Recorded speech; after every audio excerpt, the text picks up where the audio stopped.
Sheep work. We tell them the truth, can you take it? Some hear the truth and can't face it. Some say the truth too invasive. That's why the truth isn't famous. We tell them the truth, can you take it? Some hear the truth and can't face it. Some say the truth too invasive. That's why the truth isn't famous. Some get offended, some get offended, some get inspired. The truth, can you take it? Word, give a truth, word, give a truth.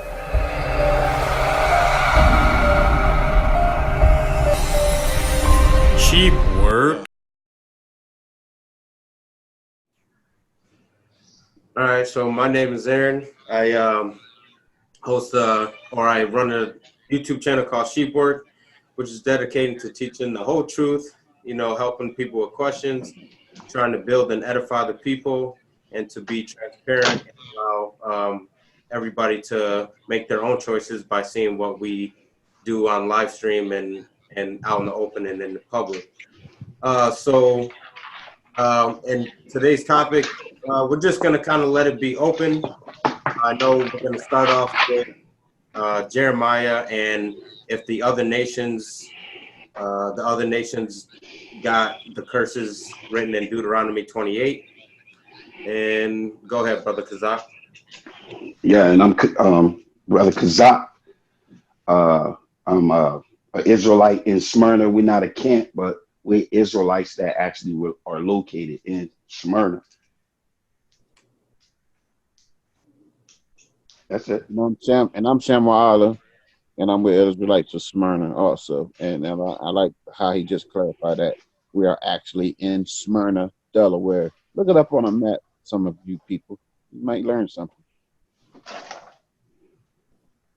And I'm Brother Jay, former member of the Black Israelite movement, One West Camp, United in Christ.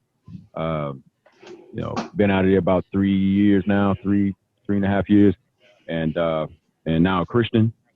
Do Christian apologetics over here on YouTube and Facebook under the title of the Brother J Podcast. That's the BROTHA, the letter J podcast.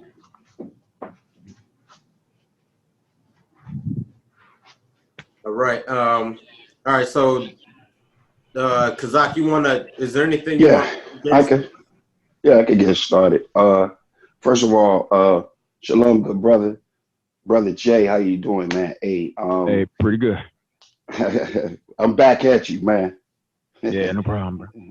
Okay.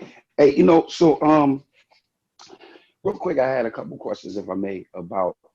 You said you was in Israel United in Christ. How long was you actually in Israel United in Christ?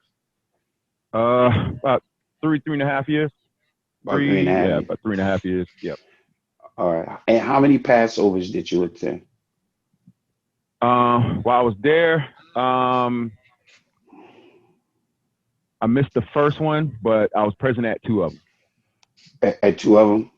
Yeah. At 2 of them. Okay. Yeah. And you, I think you performed, right? Yeah, the 2015 one. Yeah. And then the 2016 one I performed, but that was at Atlanta. I was in Atlanta.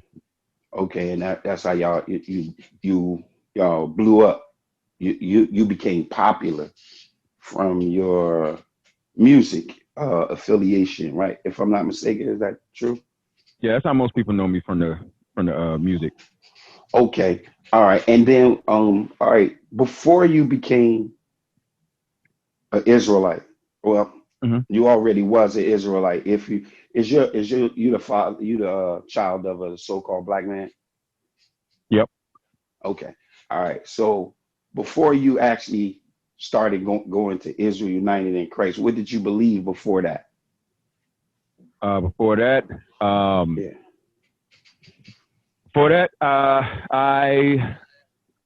I was younger, I grew up in the church, and then I left the church and actually started following a Jewish rabbi under the name of Mark Blick.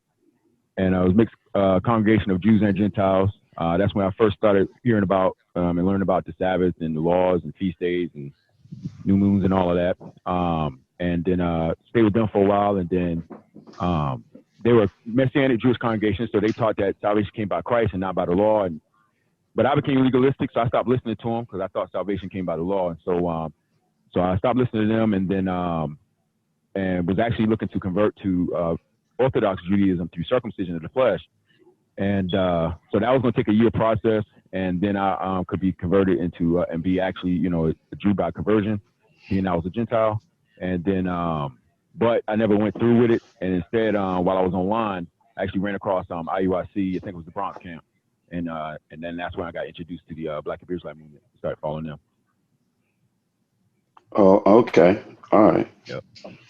All right. So you, because I was listening to one of the interviews prior to, and you were saying that you had got baptized prior to, and you went down and you just came back up wet, and you thought that it was going to be a difference from the physical water baptism.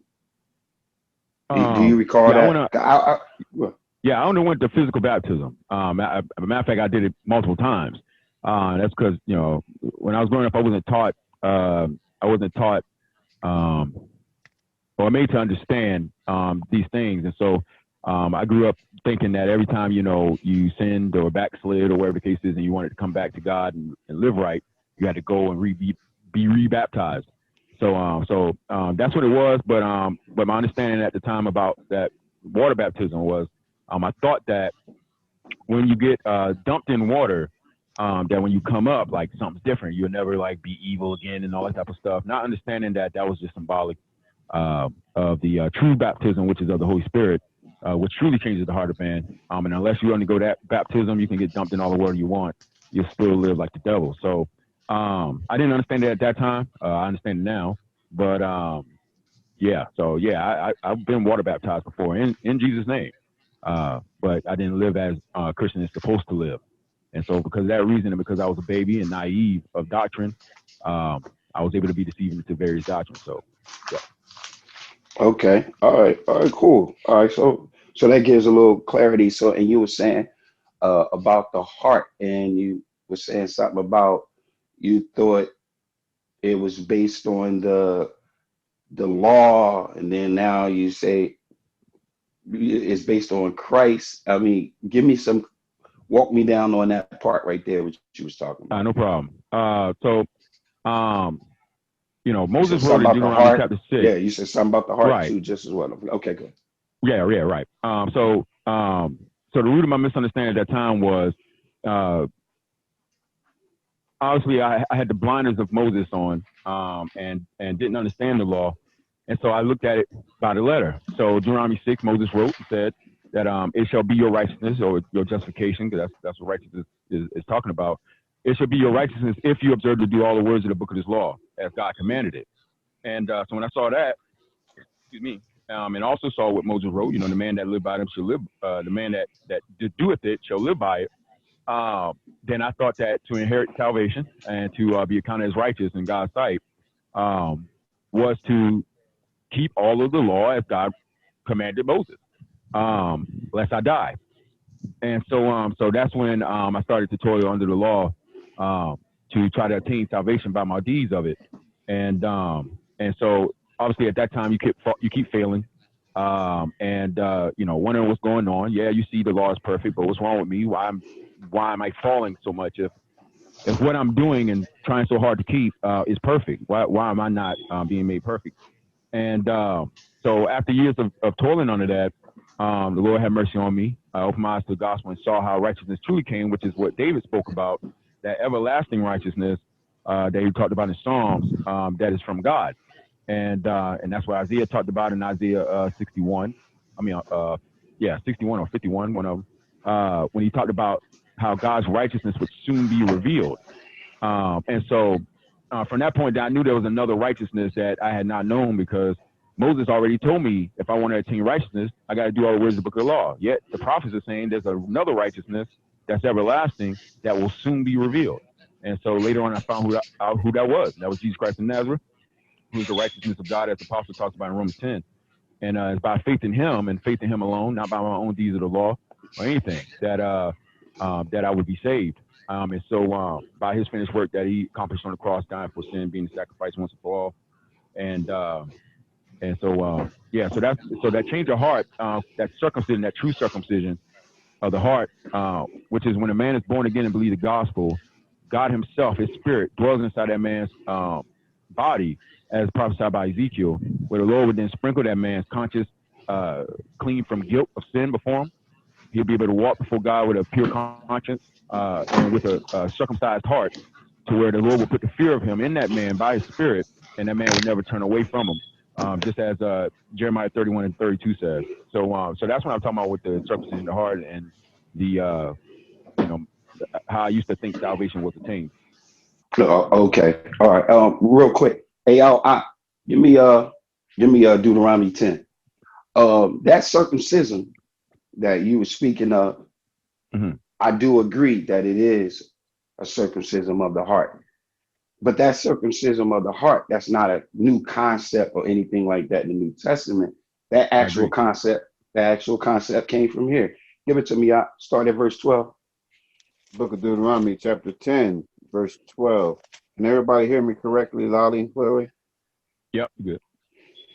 And now, Israel, what doeth the Lord thy God require of thee, but to fear the Lord thy God, to walk in all his ways, and to love him, and to serve the Lord thy God with all thy heart and with all thy soul, to keep the commandments of the Lord and his statutes, which I command thee this day for thy good. Behold, the heaven and the heaven of heavens is the Lord's thy God, the earth also with all that therein is. Only the Lord had a delight in thy fathers, to love them. He chose their seed after them, even you, above all people, as it is this day. Circumcise therefore the foreskin of your heart, and be no more stiff-necked. For the Lord your God is God of gods, Lord of lords, a great God, a mighty and a terrible, which regardeth not persons, nor taketh reward. All right, that's good. Hey, real quick. Mm-hmm. Brother Jay, Yep. this right, was you able to check this out and apply that? Because when you were speaking before, I heard you speak about Jeremiah, but I didn't hear you speak anything pertaining to your concept of understanding what the circumcision of the heart was pertaining to the law. Right. So, Right. so So wait, let me, if I can, real quick, okay. let me break this down, and then I would like to hear. See, All right. what this is saying to us is in verse 12, it says, "Now Israel, what do the Lord thy God require of thee?" So he's asking you, Mm-hmm. what does he require of thee? So he's that question, and he says, "But to fear the Lord thy God." That's why everywhere we see that type of language of fear the Lord thy God, that is speaking of following the law. Like, period. Like, That's talking about following the law. Do you agree to that? yeah, the fear of the Lord is to hate all evil, keep his commandments. Right. Right. Keep the commandments. All right. So and we continue to read, it says to walk in all his ways and to love him and to serve the Lord thy God with all thy heart and with all thy soul, to keep the commandments. So if it's saying here that this is what he requires of Israel, is to keep his laws, his statutes, and his commandments. And then in verse 15, he says, "And then the Lord had a delight in thy fathers to love them, and he chose their seed after them, even you, Israel, right now, above all people, as it is written." And then in verse 16, he says, "Circumcise therefore the foreskins of your heart, and be Mm-hmm. not stiff-necked." Be not stiff-necked, if I'm, and then I'm going to hear you out. Be not stiff-necked was that language is spoken to us when we don't want to follow the law. So when we see Right. that language, is it fair to say that just as well, everything that I said, and to say that when we see the language stiff-necked is talking to Israelites that's not wanting to keep the law? Yeah. Okay. I mean, I don't disagree. Okay. All right. So now, how would you apply this to what you said? Could this also be applied to being, as you say, born again? Those who actually do have Or circumcised baptized? hearts. Deuteronomy 16, which I don't disagree with, the Lord required that they have circumcised hearts, and that they don't walk before him stiff-necked, but keep his commandments, keep the covenant that he made with them there at Sinai, as he, speaking through Moses. I don't disagree with that. That was what was required of them, just as God required them to keep all of it, as he Right. commanded them. That was a requirement as well. When you keep reading, obviously through Deuteronomy and through the history of Israel, the thing that God required of them, they didn't do it. And so they didn't have a circumcised heart. And instead, God promised later on in Deuteronomy 30, I think it was verse 6, the Lord promised that he would be the one that would circumcise their hearts and the hearts of the descendants, and you will love him with all your heart and all your soul that you may live. And that's the same thing that Jeremiah echoed in Jeremiah 31 about the new covenant and stuff, and in Jeremiah 32, in Ezekiel 26. So, yeah, that's what God required of them, but they themselves couldn't do it and didn't do it. And so the Lord gave the promise that he himself would be the one that would do it. And so I don't disagree with Deuteronomy 16 that we just read at all. I'm sorry, Deuteronomy 10 at all. It's just that that's what God required them, but they weren't able to do it. And so God himself promised he would do it. So you're saying because they couldn't do it, God said he would do it. Can you show me that? Yeah, I just read it in Deuteronomy 30. Deuteronomy 30 what? Verse 6. Deuteronomy 30 verse 6. Yeah. Okay, it says, and the Lord thy God will circumcise thy heart and thy heart of thy seed to the Lord thy God, and thy God with all thy heart and with thy soul that thou. That's not, you said that, if I'm not mistaken, I could be mistaken on what you're saying. I'm just trying to get some clarity. You said that we couldn't do it. Right. So God said he would do it. I wanted to, if I didn't hear that. Right. Can you show me that part? Yeah. God gave them the commandment and said he requires that they circumcise their heart. He also required that they keep all the words of the covenant. He required that they do not walk before him stiff-necked, but be obedient and be holy as he is calling them to be holy. That they did not do. They broke the everlasting covenant. They did walk before him stiff-necked. They killed all the prophets. And so the thing that was required of them, they did not fulfill. And so God gave promise through Moses that God himself would be the one that would circumcise their hearts and the hearts of the descendants. And which is what Jeremiah spoke about as well. Okay, all right. So he didn't say, the Messiah didn't say, he that keepeth my commandments. He didn't.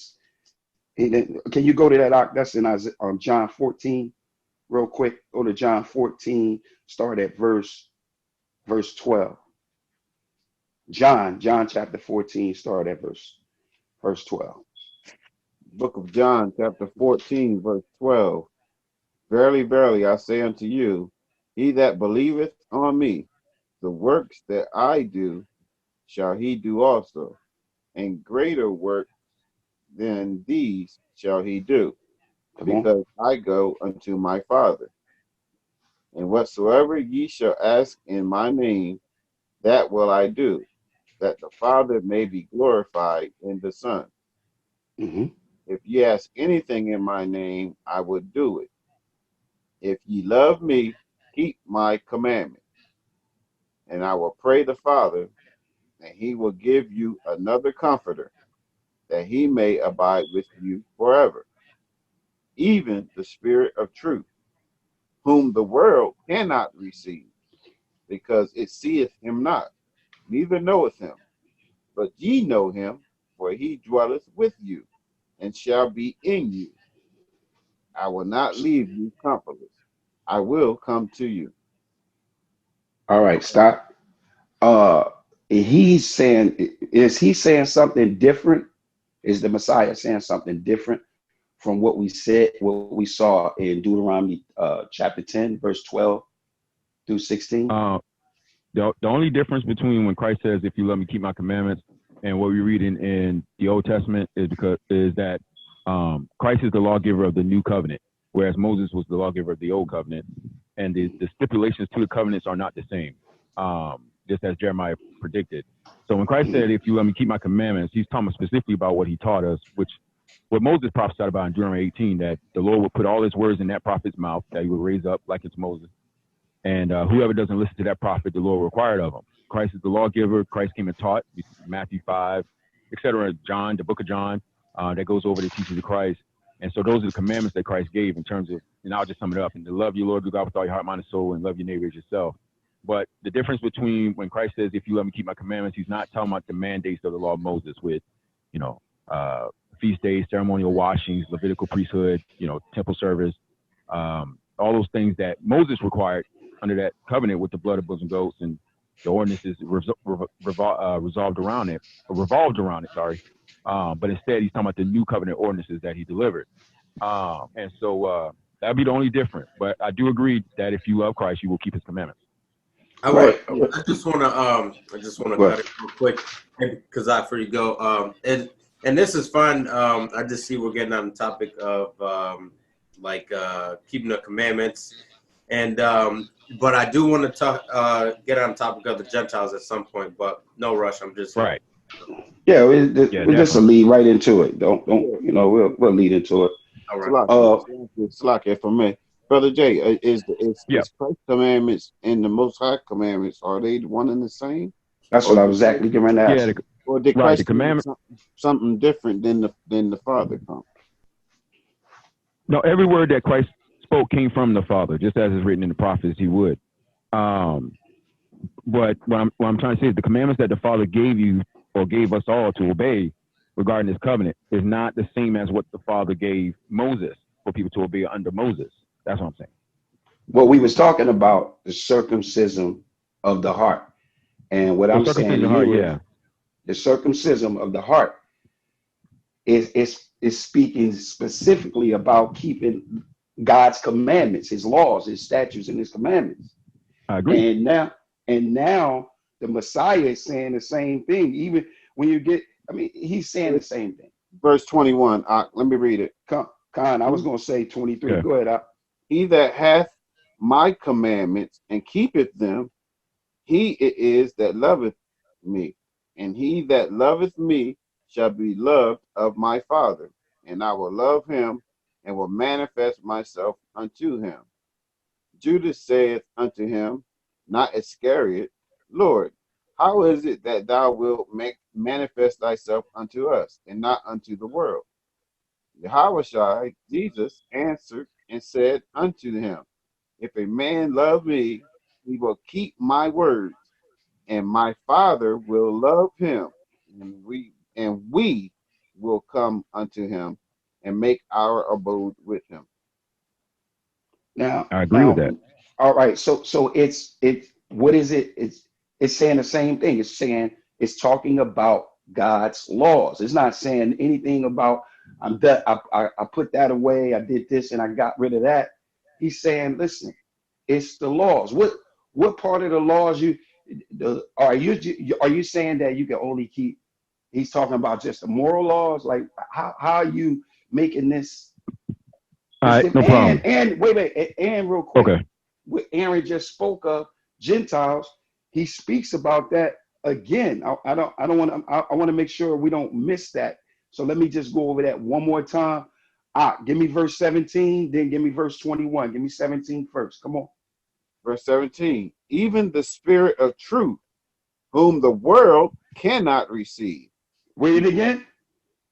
Even the Spirit of truth, whom the world cannot receive, because it seeth him not, neither knoweth him. Come on. But ye know him, for he dwelleth with you and shall be in you. Now give me 21. Verse 21. He that hath my commandments and keepeth them, he it is that loveth me. And he that loveth me shall be loved of my Father. And I will love him and will manifest myself to him. Verse 23. Verse 23.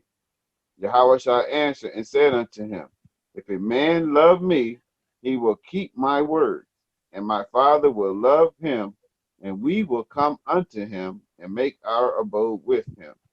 Now, question. In All right. verse 17, he Mm-hmm. says, even the spirit of truth, whom the Mm-hmm. world cannot receive because it seeth him not. Right. So that also, I'll step to the fact that with Aaron asked about the Gentiles, this is going with the fact that the most high was only speaking to the Israelites that we read about in Deuteronomy chapter 10, verse 12 through 16, when it talks about the circumcision of the heart. And it's talking about keeping the commandments, the laws, the statutes, and the commandments. We're saying that the Messiah was saying the same thing. He was talking to Israel. He was making it clear that the world cannot receive it because the world can't even see him. It don't know him. It cannot be like the Israelites. So we're Okay. saying exactly, we're saying exactly what you Well, was addressing, Aaron, just as well. Go ahead, brother. Brother all right, Jay. no problem. The first thing that'd be a total twisting of the scriptures. One, in verse 17, there's nothing that says this world here is just specifically talking about Gentiles. I will argue that world there is talking about Jews and Gentiles. And the reason why is because earlier in the epistle in John 6, Christ makes the same statement to actual Jews. So for you to take it and say, when it says even the spirit of truth whom the world cannot receive, this is talking about Gentiles because they can't see him. You can't see him either. You can't see a spirit. Neither know him. And we know those that know God is those that's been born again. But Christ tells those that believe, he said, but ye know him, for he dwelleth with you and shall be in you. Christ made the same statement in John chapter 6. Let me read that right quick.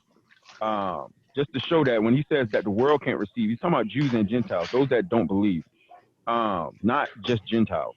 And so in John chapter 6, earlier in that same epistle there, John, he says, I'll get to the point. John 6, verse, John 8, sorry, not John 6, John 8. And I'll start at verse 31.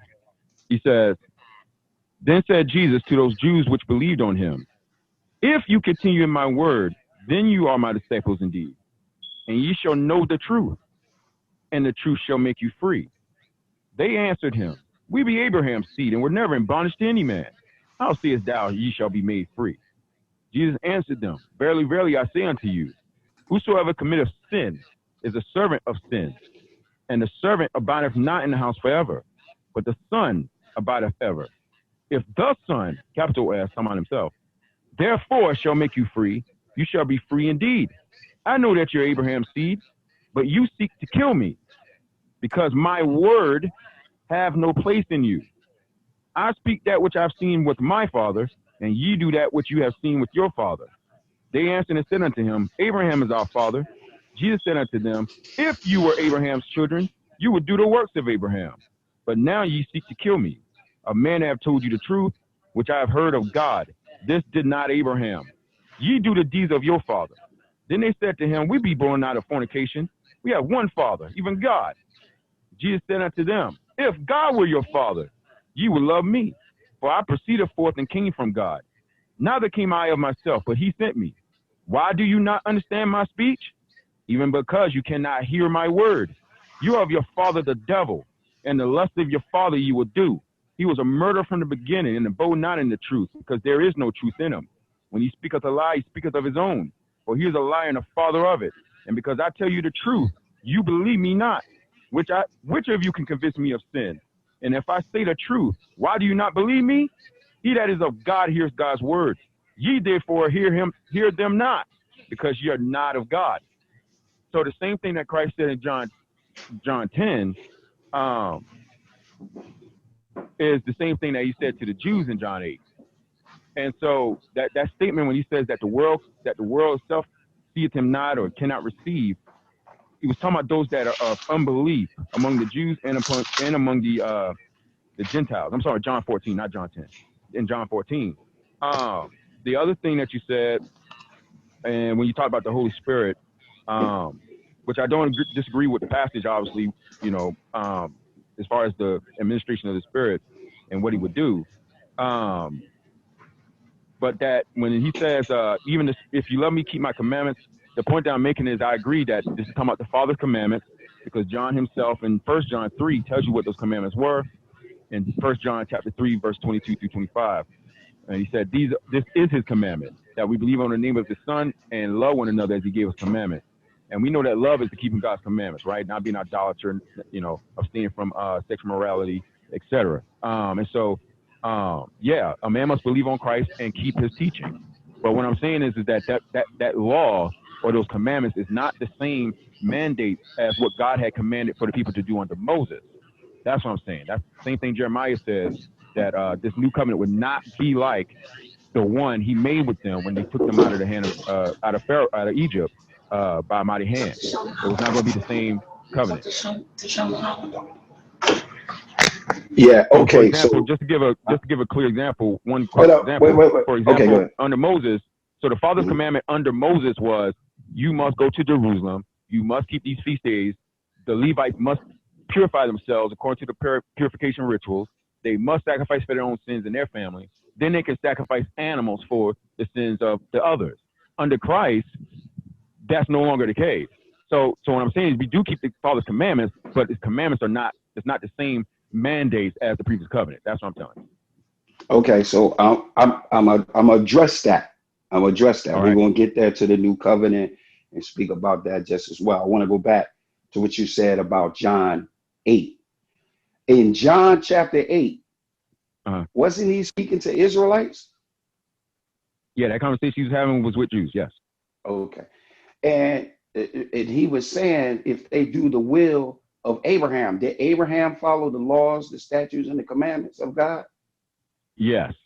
Okay. So because Abraham followed the law, statutes, and the commandments of God, and he was speaking to Israelites, he was speaking to Israelites right there, just like in Deuteronomy 10. And I'm saying just like the Messiah was speaking of in John 14. And he said the world cannot receive. The world can't receive because he's not talking to the world. He never was talking to everybody, every nation on the planet. So how do you make the differ and say what you just said about John 8? You said in John 8, you just read all of that to say that what? I don't, you're saying that yeah, that I was read all of showing that. us that to show us, wait, Right. if I'm not mistaken, that was, you read that to show us that he was speaking about Jews and Gentiles? Is that what No, that I you read read? John 8. Yeah, I went to John 8 because in John 14, when you read John 14 and John made the statement about, let me get back to it right quick. In John 14, when the statement was made, even the Spirit of truth, whom the world cannot receive because it seeth him not, neither knoweth him. When you read that, you said that when it said even the Spirit of truth, whom the world cannot receive, you said that was talking about Gentiles. And so I was telling you, No, so I was that was talking about, that was talking about anybody outside of Israel. Yes, the world, the world that's okay, so outside anybody of outside of Israel. So what I was trying to show you is that when it said even the Spirit of truth, whom the world cannot receive, that included Israel. No. Why that's do what you? we just read in John 8. Okay, yeah, that's what I'm saying. How did you get that? How did you get that? So you're saying that it's talking about the Jews and the Gentiles in that?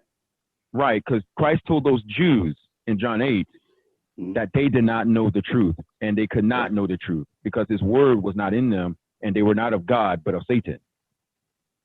All right, so you're saying that because of that indicates what I'm saying. No, that's not what I'm saying. What I'm saying is that the whom the world cannot receive is not just talking about those outside of Israel. It's including people within Israel too. Okay. I agree that some Israelites were not able to see, but in John 14:17, I believe that's what we read. John 14:17, where it says, even the Spirit of truth, whom the world cannot receive. The world can't receive it. We ain't talking of seeing it can't. This is what we're saying. It's saying the world cannot receive it because it seeth him not. It can't. We're saying the world can't do it. So, Right, I didn't. but the scripture also talks about not letting your mind be conformed to the patterns of the world and to be in the spirit, and that's what the world is. To have Right, but the world doesn't follow the laws, the statutes, and the commandments. Not The as a laws, whole, but the law, wait, the law wasn't given to every nation. The laws That's was not true. given the law. All right, well, you got to show me that. The laws, the statutes, and the commandments was given to the Israelites. That's what I'm saying. I'm saying it was given specifically to the Israelites. It wasn't given to the world. So the world can't see it. The world don't know it. None of that. It's not for the world, meaning the Gentile world. It's only for the world of Israel. All right, so one point before Brother Jay goes to the scriptures. I mean, one thing I just don't see when I'm reading the gospel is when Jesus is preaching to the crowds of people, I never see him make any type of distinction.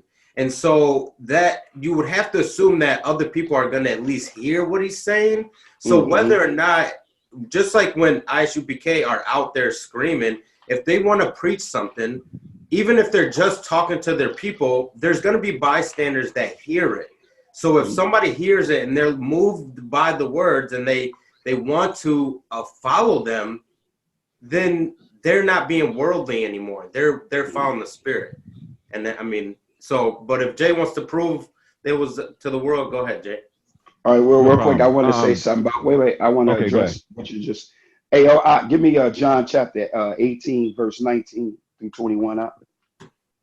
I'm about to show you exactly that the Messiah was only speaking to the black people, the black Israelites. I think that's a very terrible term that the so-called white man came up with. I think that's a terrible term.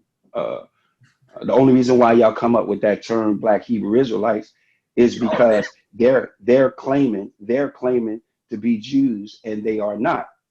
So because they are not Jews, it ain't no such thing as Edomite Jews and Israelite Jews. It's just Israelites. But to show you that he was just speaking to the Israelites. Come on, Book of John, chapter 18. I'm starting with verse 19. The high priest then asked Yahushua, Jesus, of his disciples and of his doctrine, because he was out there teaching. Jesus answered him, I spake openly to the world. I ever taught in the synagogue and in the temple, whither the Jews always resort, and in secret have I said nothing. How do you break down? What's your exegesis of that verse? How do you break that? It's crystal clear to me. I mean, it says what it says. He spoke to the whole world. He spoke in the synagogue. He spoke in the temple, and in secret, he hasn't said anything. He doesn't. But I mean, so I don't know why he just read that. All Christ's teachings were done in public. All right, wait. Hold on. I want to break or finish. It says, I even taught it in the synagogue and in the temple, whether the Jews always resorted. So he was making it clear that he only spoke to the Jews. No, that's not. Hold it. Well, in that passage. Wait. Hold it. He's only addressing the Jews. He's making it clear. He's making it clear that he didn't talk nowhere in secret. He spoke openly. And when he spoke openly, he was speaking directly to the Jews. And in the synagogue, he's only speaking to the Jews. Where in this passage is it saying and indicating that he was talking, meaning he was talking for salvation to the world? Where's that at? Even if he was only speaking to the Jews, there's people around them that are going to hear it. That was my point. In the synagogue. Okay, all right. So real quick, let me address that, and then I'm gonna listen.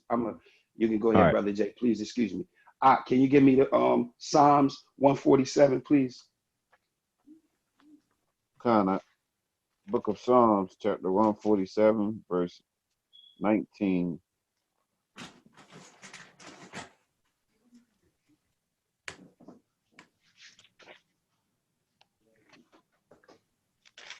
Come on, man. He showeth his word unto Jacob, his statutes and his judgments unto Israel. He hath not dealt so with any nation, and as for his judgments, they have not known them. Praise ye the Lord. Now, does that still apply even when the No, Messiah came, or it no, didn't because apply no more? Wait, Messiah said to Is this, preach to the whole world, to every single creature. but that, yeah, that's not what he's asking. I know what he's asking, bro. So okay, in, right, in Psalms 147 and 19, it means exactly what it said. When God made that first covenant, he didn't make it with the Egyptians or with the Moabites or the Edomites or anybody else. He made it with Israel. And so he showed his word unto Jacob, his statutes and his judgments unto Israel. The Levite priesthood system, the cleansings, the washings, the sacrificing, with the temple service, all that stuff he had delivered to the children of Israel. And his judgments for breaking them, he delivered to them by Moses, who was also an Israelite. He had not done so with any nation. He didn't deliver that covenant unto any other nation but the nation of Israel. And as far as his judgments, they have not known them because, well, they weren't given to him. Praise ye the Lord. And so I praise ye don't the disagree. Lord, praise ye the Lord. Well, hold on, I ain't done yet. I know, but I don't disagree that God made that first covenant with them. The point is that though he made it with them, they were not the only partakers of it.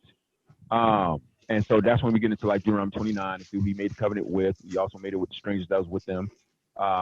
We also see the conversion of Gentiles, like in the book of Esther, to becoming Jews. We see, this go on with proselytes. The Bible talks about proselytes, and those are actual Gentile converts who underwent circumcision. They forsake their false gods and cleave to the God of Israel, and they became one with the people. So when Christ, going back to what you said, when Christ spoke in the synagogues where the Jews always resorted, in those synagogues was more than just native-born Jews. In that synagogues, you also had the converted Jews or the proselytes among them, who were Gentile converts to the Jews' religion that underwent circumcision. You had some that were called devout men, who were Gentiles who had not gone through full circumcision, but they adopted the Noah covenant, basically, so they can dwell among the Jews. They kept Sabbath days if they were in the within the vicinity of the Jews when the Sabbath day came. So you had all these people there in that synagogue. The people that weren't there were the uncircumcised heathens that were deemed unclean, and the Jews had nothing to do with them. But those that were converted, they were there in the synagogue as well, hearing the reading of the law. We see that in the book of Acts and all of that. So yes, the covenant was made with Israel, just as a covenant could be made with me and a landlord, but more than just me living in this house. So it's the same thing with Israel. God made a covenant with them, but they were not the only partakers of it. yeah, in the house, right? In the house, when you got the landlord and you got, it's only one party that's responsible. Whoever name is on the contract is responsible for the apartment or the house, right? No, whoever name is on the contract is who it was made with, but everybody in the house is liable as well. No, they share in the blessings and covenants. Right, but the blessings and curses of whatever happens in that house. If the house burns down, everybody's affected.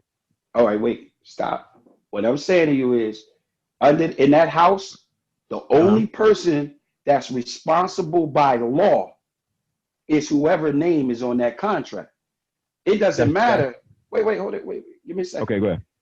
That's not true, but go ahead. It is true. Whoever name is on the contract is responsible. Period. No. Wait, hold it. Now, I can make an agreement with those that live in my house or in the apartment that I'm renting from someone, name is on the contract.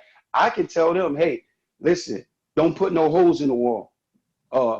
Make sure that the windows stay fixed.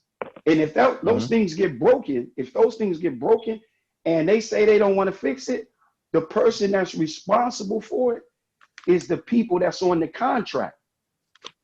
Correct? In that man's fleshly version of contract, yes, but that wasn't a manly fleshly contract that God made. That's what you use. That's what you use. You said. Go ahead. What I said is that the covenant was made with them, but they weren't the only partakers of it. I'm not Okay, talking about a so man's what? covenant. I'm talking about a covenant with God, just like with Uh, Abraham, for example. When God gave Abraham the Good. circumcision I was getting covenant, ready to go there. I was Abraham because that's where we Abraham was the stopped only one that yesterday. partook of it, and Uh-huh. the people that also came up under that were also bound to the blessings and curses. If they did not continue circumcising, they would be cut off from their people. That the Mm, same thing within Israel. Um, with the proselytes and all of them, if they sinned and broke the Sabbath day, they were held responsible and were stoned to death, whether they were native born or not. That's why it's one law for the native born and one for the stranger that sojourn among you. It's the same law. So they fell under the blessings and curses of it. So though the covenant was made with Israel, they weren't the only people that were partakers of it, because people who were not part of them natively converted and became one with them, mm. and they were looked at as the same. Okay. Can All can right. I So, interject real quick with a precept? I'm Con, sorry, say again. I need to interject we with a got precept. precept. Hold on now. Go Second ahead. Ezra. You said hold on, because No, go ahead. You good? book of Second Ezra, chapter 3, starting with verse 30. It says, "For I have seen how thou hast suffered them sinning, and hast spared wicked doers, and hast destroyed thy people, and hast preserved thine enemies, and hast not signified it. I do not remember how this way may be left. Are they then of Babylon better than they of Zion? Or is there any other people that knoweth thee besides Israel? Or what generation have so believed thy covenant as Jacob? And yet their reward appeareth not, and their labor hath no fruit. For I have gone here and there through the heathen, and I see that they flow in wealth, and think not upon thy commandments. Weigh thou therefore our wickedness now in the balance, and theirs also that dwell in the world. And so shall thy name nowhere be found but in Israel. For when was it that they which dwell upon the earth have not sinned in thy sight? Or what people have so kept thy commandments? Thou shalt find that Israel by name has kept thy precepts, but not the heathen. Period. That's second Ezra. And Yahweh side, just to solidify the authenticity of second Ezra, Yahweh side quoted from second Ezra in Matthew 23:37. He quoted second Ezra chapter 1, verse 30. So second Ezra is a book that we should. I know Aaron, Should be skeptical of. we had a conversation, Aaron, how y'all don't accept the Apocrypha. The No, Apocrypha. no, no, no, no. As far as ABT, they accept some of them, but Second Esdras is just not credible. I mean, it was supposedly written by Ezra, How but is it not credible when I just said that the Messiah quoted second Ezra? The Messiah quoted second Ezra. We can go to it. Can't quote Matthew something that was 23, written 37. after his time. Can't quote it Matthew if it 23, was written 37. after his time. right. But Matthew 23, 37. Let's prove well, that. I want to prove that real quick. well, but hold on, hold Even if on. he did, You're the getting the Esdras that we have is after Christ. It was written after him. Can we let the scripture speak and just let God be true? hold on, guys. We getting far away from the topic. I'm starting to forget. I'm starting to How is forget that far away from the what we were topic, talking Brother about. Jay?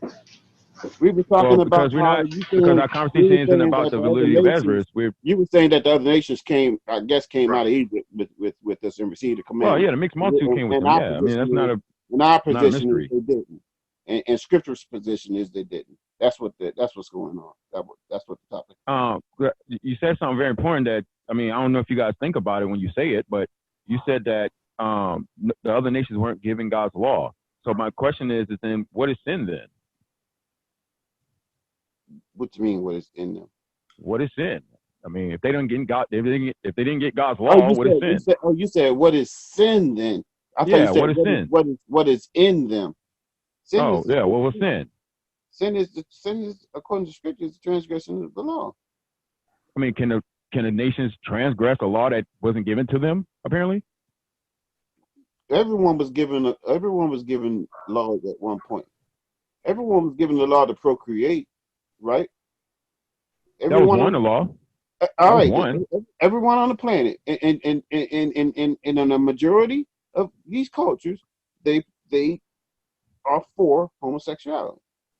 Well, let me ask you this: is idolatry a law that was given to all the nations too? Idolatry? Yeah, don't be No, idolaters. no, no. So if they The scripture so if they says that worship idols, the they're not in sin. scripture says that they could no. The scripture says that all the gods of the earth are idols. So Yeah, I that's know that. I don't disagree with that. But what I'm saying is that when they worship idols, are they in sin they're when they're doing what they worshiping do. idols? I'm sorry for interrupting you, but they doing what they were made to do. No, That's bro. Listen to the question I'm asking you: is when they worship idols, are they in sin? Did no. God ever judge But any nations no, for no, worshiping no, idols? because they wasn't never given a law to not worship Okay, another. so if Right? we The okay, God, so God if is the we God of God said He's the God of Israel and Israel only in Joel chapter 2, verse well, 27. hold on before we get to that. This is very important. I think this is super important because the whole point about idolatry is, and why God says don't do it, is because there's only one God, and that everyone should worship that one God. And if you worship any other so-called God outside of the true God, you're an idolater and it's sin and it's evil. So if the nations worship idols and God judges them for idolatry, that proves the law of don't be idolaters, meaning worship the true God, was given to them too. It wasn't given to them. Scripture, Well, let's read it. When God, scripture, scripture when counts when them. they got to the Scripture promised counts them. land, God, hold on, when God they got to, counts them. God sees them as nothing. God sees them as spittle. That's what Scripture says about them. So why would He give that's them a because law? Why would He give them laws to worship Him? He gave laws to His people whom He because they chose. all come from Adam, Look, and we Adam was to worship God. understand that, but not all. After the flood, the Most High chose a line of people to go through, and that was Shem. So, I so understand the yes, so promise, yes, so but yes, so yes, they all came from Adam. I agree with that part. But after the flood, the Most High started well, dealing with a chosen line, and that was through the line of Shem. well, that was because of the seed of promise, but that didn't negate that they were given a law, and God told them don't worship idols. So let's prove that. What's your point? Go ahead. Give me a script. Yeah, let's prove that when Trinity got to the promised land, this is what was happening to the Egyptians You said and what? Canaanites and them that were there when Israel got to the promised land. Let's look at verse chapter. I'm sorry, Deuteronomy chapter 4, I believe it is. Let me just get it right here. Deuteronomy. Yeah. Give me a quick second. I want to make sure I got the right chapter here.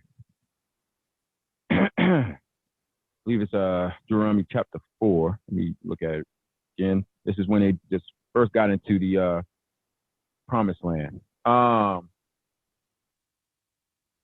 Okay, for the people, I'm not driving them out. Give me a quick second, guys. I don't want to give y'all the wrong chapter, but I know it's in Deuteronomy.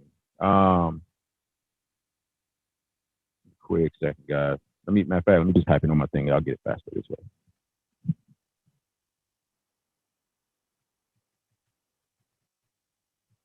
If you want to say something right quick, bro, I type this up so your thing ain't dead silent.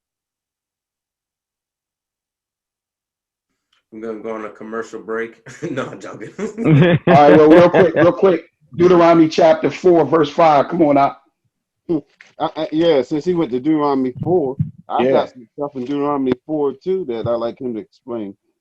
come on out. Okay, I got it. I got it, by the way. But go ahead and read your passage. No, you go ahead and make your point. All right, cool. It's actually Deuteronomy chapter 9. And this is what the Lord said through Moses concerning the nations that were driven out that we read about in Deuteronomy 6 and Deuteronomy 7. The Canaanite, Hittites, and Perizzites that God was running out of the promised land. There was a reason he was running them out. And this is what he told Israel when they got into the land. I'll start at verse 1. He says, "Hear, O Israel, you are about to cross." Oh, I'm sorry. Make sure I got the King James version. "Hear, O Israel, thou art to pass over Jordan this day to go in and to possess nations greater and mightier than thyself. Cities great and fenced up to heaven. a people great and tall, the children of the Anakims, whom thou knowest, and of whom thou hast say, who can stand before the children of Anak? Understand therefore this day that the Lord thy God is he which goeth over before thee as a consuming fire. He shall destroy them or judge them, and he shall bring them down before thy face. So thou shalt drive them out and destroy them quickly, as the Lord has said to thee. Speak not in thine heart after that the Lord thy God has cast them out from before thee, saying, for my righteousness the Lord has brought me into to possess this land, some of the land of Canaan. But for the wickedness or sins of these nations, the Lord doth drive them out from before thee. Not for thy righteousness, or for the uprightness of thine heart, dost thou go to possess the land, but for the wickedness of these nations, the Lord thy God hath driven them out from before thee, so that he can perform the word which the Lord sware to your fathers Abraham, Isaac, and Jacob. And those works, when you read Deuteronomy 7, Deuteronomy 6, and what God warned Israel to do, those nations were in idolatry. They worship Asherah and Baal and all of that, and sacrifice their kids to Molech. And God told Israel, don't learn those ways, don't copy their customs, lest he also drive them out of the land.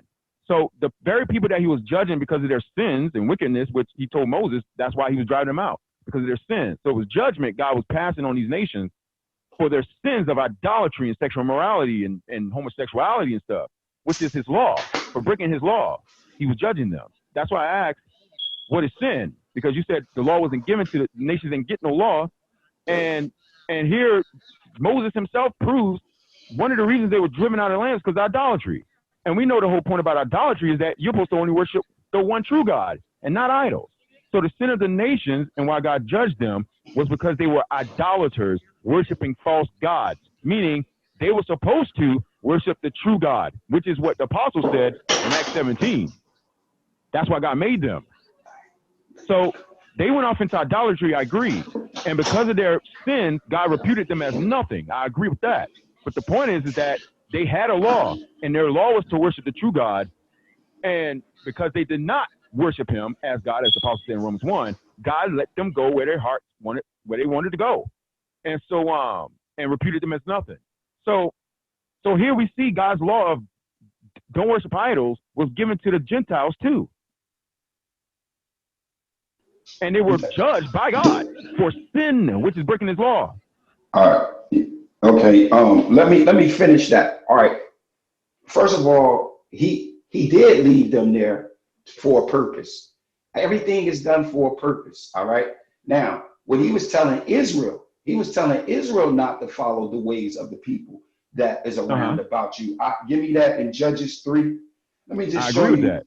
Well, you just made a false statement. You made a false statement saying that he wasn't talking about no other nations, and because the other nations is following idolatry, they are in the wrong because I gave them the law and now they're none of that transpired. He's actually telling them. How can you be judged from God for sin for a law that was not given to you? Because they're not. They're not. So they're not being judged by God for sin? Listen. The law was not given to them. That's how you see in this passage. No, the first covenant was not given to them. That was given to Moses was not given to them. But they had a law, brother. I'm not saying that all mankind didn't have a law. I'm saying in the passage that you just pulled, you're saying that the other nations that was mightier than us, you're saying that they were following idols, correct? Yeah, they were idolaters. All right, they was idolaters. I'm saying the Most High God allowed that and allowed them to be in our around about us for another purpose, not for the purpose of, all right, do you believe that God sent man to sin? You're not doing what I said, bro. You going around I'm trying to deal with it. You're saying, listen, where does it say that? All I'm saying is, what I'm saying is simple. He say he's giving them the law?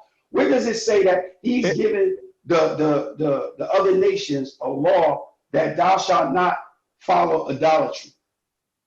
It proves that they had. It proves that they had the law in their conscience, and that God was holding them accountable for breaking it because he was judging them for their sins. Book, chapter, verse, please. Yeah. I just read it. Read it. I literally just read it.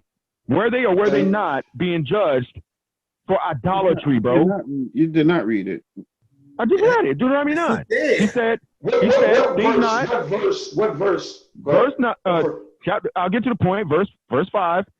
It says, "Say not for thy righteousness or for the uprightness of thy heart," talking to Israel, "dost thou go to possess their land," talking about the land of Canaan, "but for the wickedness of these nations, the Lord thy God have driven them out," meaning scattered them.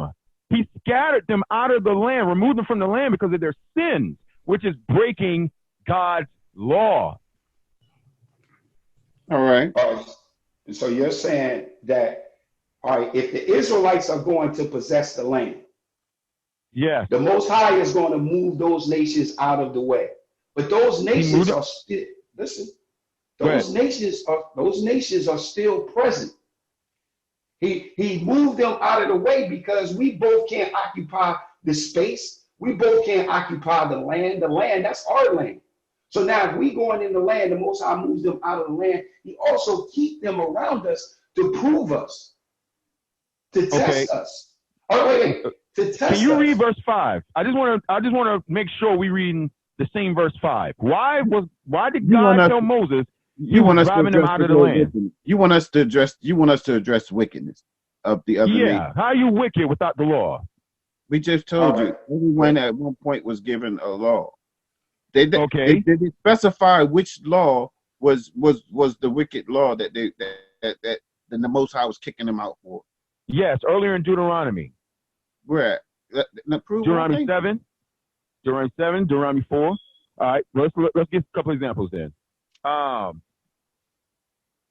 Let's see here. Deuteronomy 7 verse 1. Now you're giving me, make sure you're giving me a law that the Most High gave another nation that they broke. That's what you're trying to give me. That's what you're trying to prove right now. All right, that's fine. Whether you want to look at Sodom and Gomorrah, they broke God's law of homosexuality and witchcraft and all that stuff, and they got destroyed, utterly destroyed for sin. The Canaanites, Perizzites, we read Deuteronomy 7 and 1. It says, "When the Lord thy God shall bring thee into the land whither thou go to possess it, and have cast out many nations before thee, the Hittites, the Girgashites, and the Amorites, and the Canaanites, and the Perizzites, and the Hivites, and the Jebusites, 7 nations greater and mightier than thou. And when the Lord thy God shall deliver them before thee, thou shalt smite them and utterly destroy them. Thou shalt not make no covenant with them, nor show mercy unto them. Thou shalt not make any marriages with them. Thy daughter shall not give to thy son, neither their daughters shalt thou take unto thy son. For they will turn thy son from following me, that they may serve other gods." So, which is idolatry. "So will the anger of the Lord be kindled against you and destroy thee suddenly. But thus shall ye deal with them. Ye shall destroy their altars and break down their images and cut down their groves and burn their graven images with fire. For thou art a holy people unto the Lord thy God. And the Lord thy God has chosen thee to be a special people unto himself above all the people on the face of the earth." Let's skip down, same chapter, verse 25. It says, "The graven images of their gods shall ye burn with fire. Thou shalt not desire the silver or gold that is on them, nor take unto thee, thus thou be snared therein, because it is an abomination to the Lord thy God.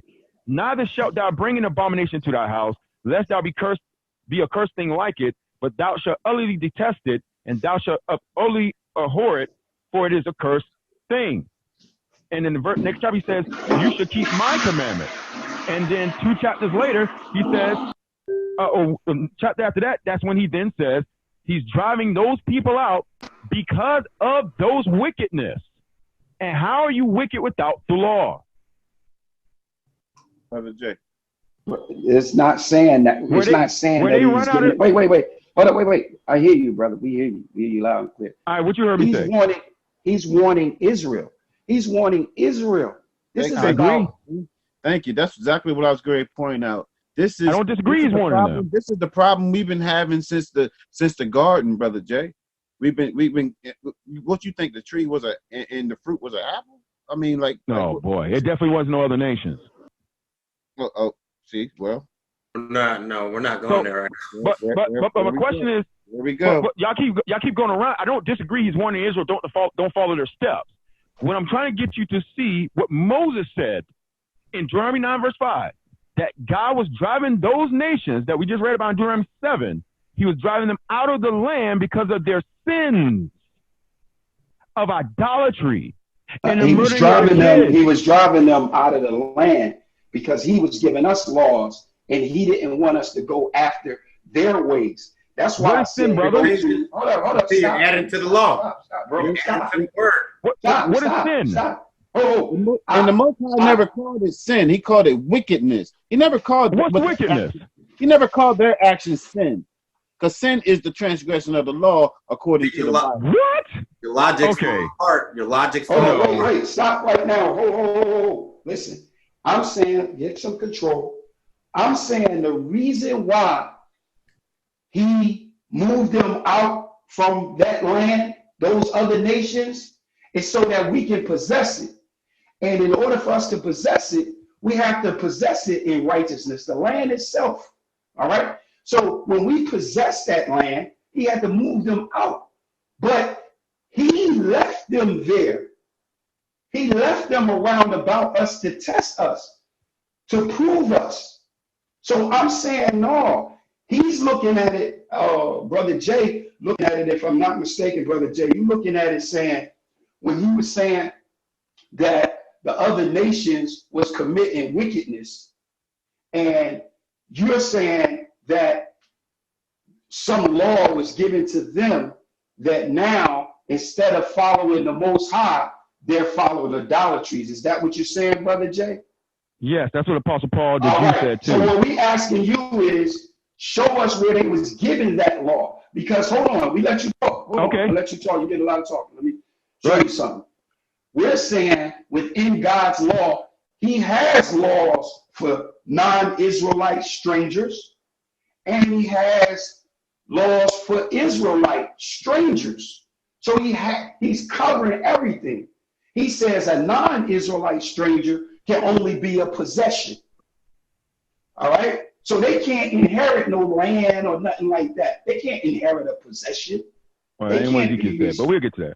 All right, yeah, we got you, because you can't just shoot to Ezekiel. Ezekiel is in captivity because they wasn't following the law that we're talking about. So let's just stay on the law. Show us in the law where it's the Most High God speaking to other nations and telling other nations, thus saith the Lord, follow my laws, my statutes, and my commandments. That's what I'm asking.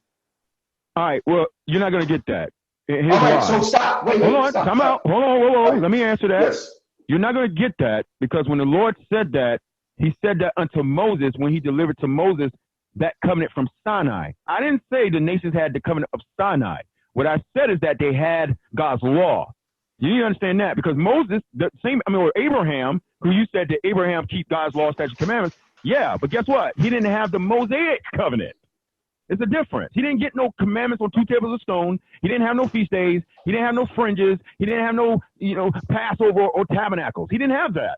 So when you see law, statutes, commandments, it don't always mean the law of Moses. So what I'm trying to get through your skulls is that all the nations had a law. They all had a law from God. That knowledge of good and evil that was attained by, that was attained. Time out. That wasn't the only commandment God gave. But the point is that they got a law from God. They have the knowledge of good and evil that was attained by that knowledge of good and evil in the garden. And when Adam fell and sin came into the world through him, it came upon all men were born into sin. All transgressors of God's law because of Adam's sin. God's law of don't be an idolater is not a commandment you got to wait from a mountaintop to receive. It's a commandment that's given by nature because you're created by him.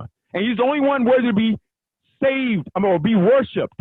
So when you worship anybody else but your creator, you're an idolater and it's sin by nature. You don't need Moses to come and tell you that. That's why God destroyed Sodom and Gomorrah for homosexuality. Though nobody came to them and said, thus saith the Lord, stop homosexuality. No, there wasn't that. They got destroyed for idolatry, even though no person came and said, thou shalt not be idolaters. That's because their consciences bear witness against them, which is what the Apostle Paul says in Romans 2. Hold on, let me read it. Romans chapter 2. The Apostle Paul said the same thing. That's what you guys are missing. We ain't talking about the law of Moses. I ain't saying they got that covenant. I ain't saying that. I agree only Israel got that. But I'm talking about God's law, all right? What we call the moral law, if you want to put it that way. All right. So Romans 2, the apostle said this in verse 12. He said, for as many as have sinned without law, talking about the law of Moses, shall also perish without law. And he's going to tell you how they're going to die apart from the law of Moses. And as many as have sinned in the law, meaning those who did receive it, children of Israel, the proselytes, shall be judged by the law. For not the hearers of the law are just before God, but the doers of the law shall be justified. For when the Gentiles, which have not the law, which we agree, they did not receive, Psalms 147:19, God showeth his word unto Jacob, statutes judgment unto Israel. He has not done so in any other nation. The apostle Paul said that. They were without law. He says that the Gentiles, which have not law, do by nature things contained in the law.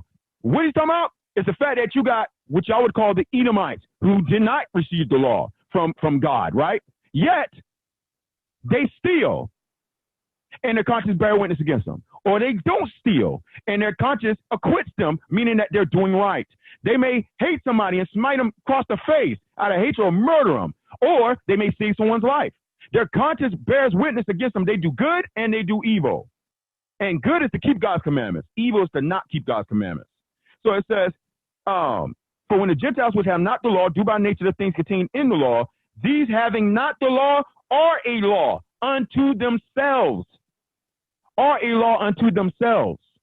So they didn't receive the covenant at Sinai. They didn't get feast days. They didn't get fringes. They didn't get Leviticus 11. They didn't get a Levite priesthood system with a temple service. They didn't get none of that. But they did have worship the true God. Don't be homosexuals. That's against nature itself. You're a man, and you'll be with a woman. When you sleep with a man, you break the very law of nature, the very law of God in nature, which is homosexuality. And that's why Sodom and Gomorrah was destroyed way before Moses received the law, way before he showed his statutes and judgments unto Israel. They were destroyed for homosexuality. The same reason why the Hittites, Pizzites, and all of them was ran out the land, just as Moses said, because of their wickedness, which is sin, breaking God's law. And one of their wickednesses was murdering their kids and sacrificing the demons and being idolaters. They broke God's law. No way around that. All right, so you're done. All right, so look, this is the problem. This is what the problem when you just went on that rant.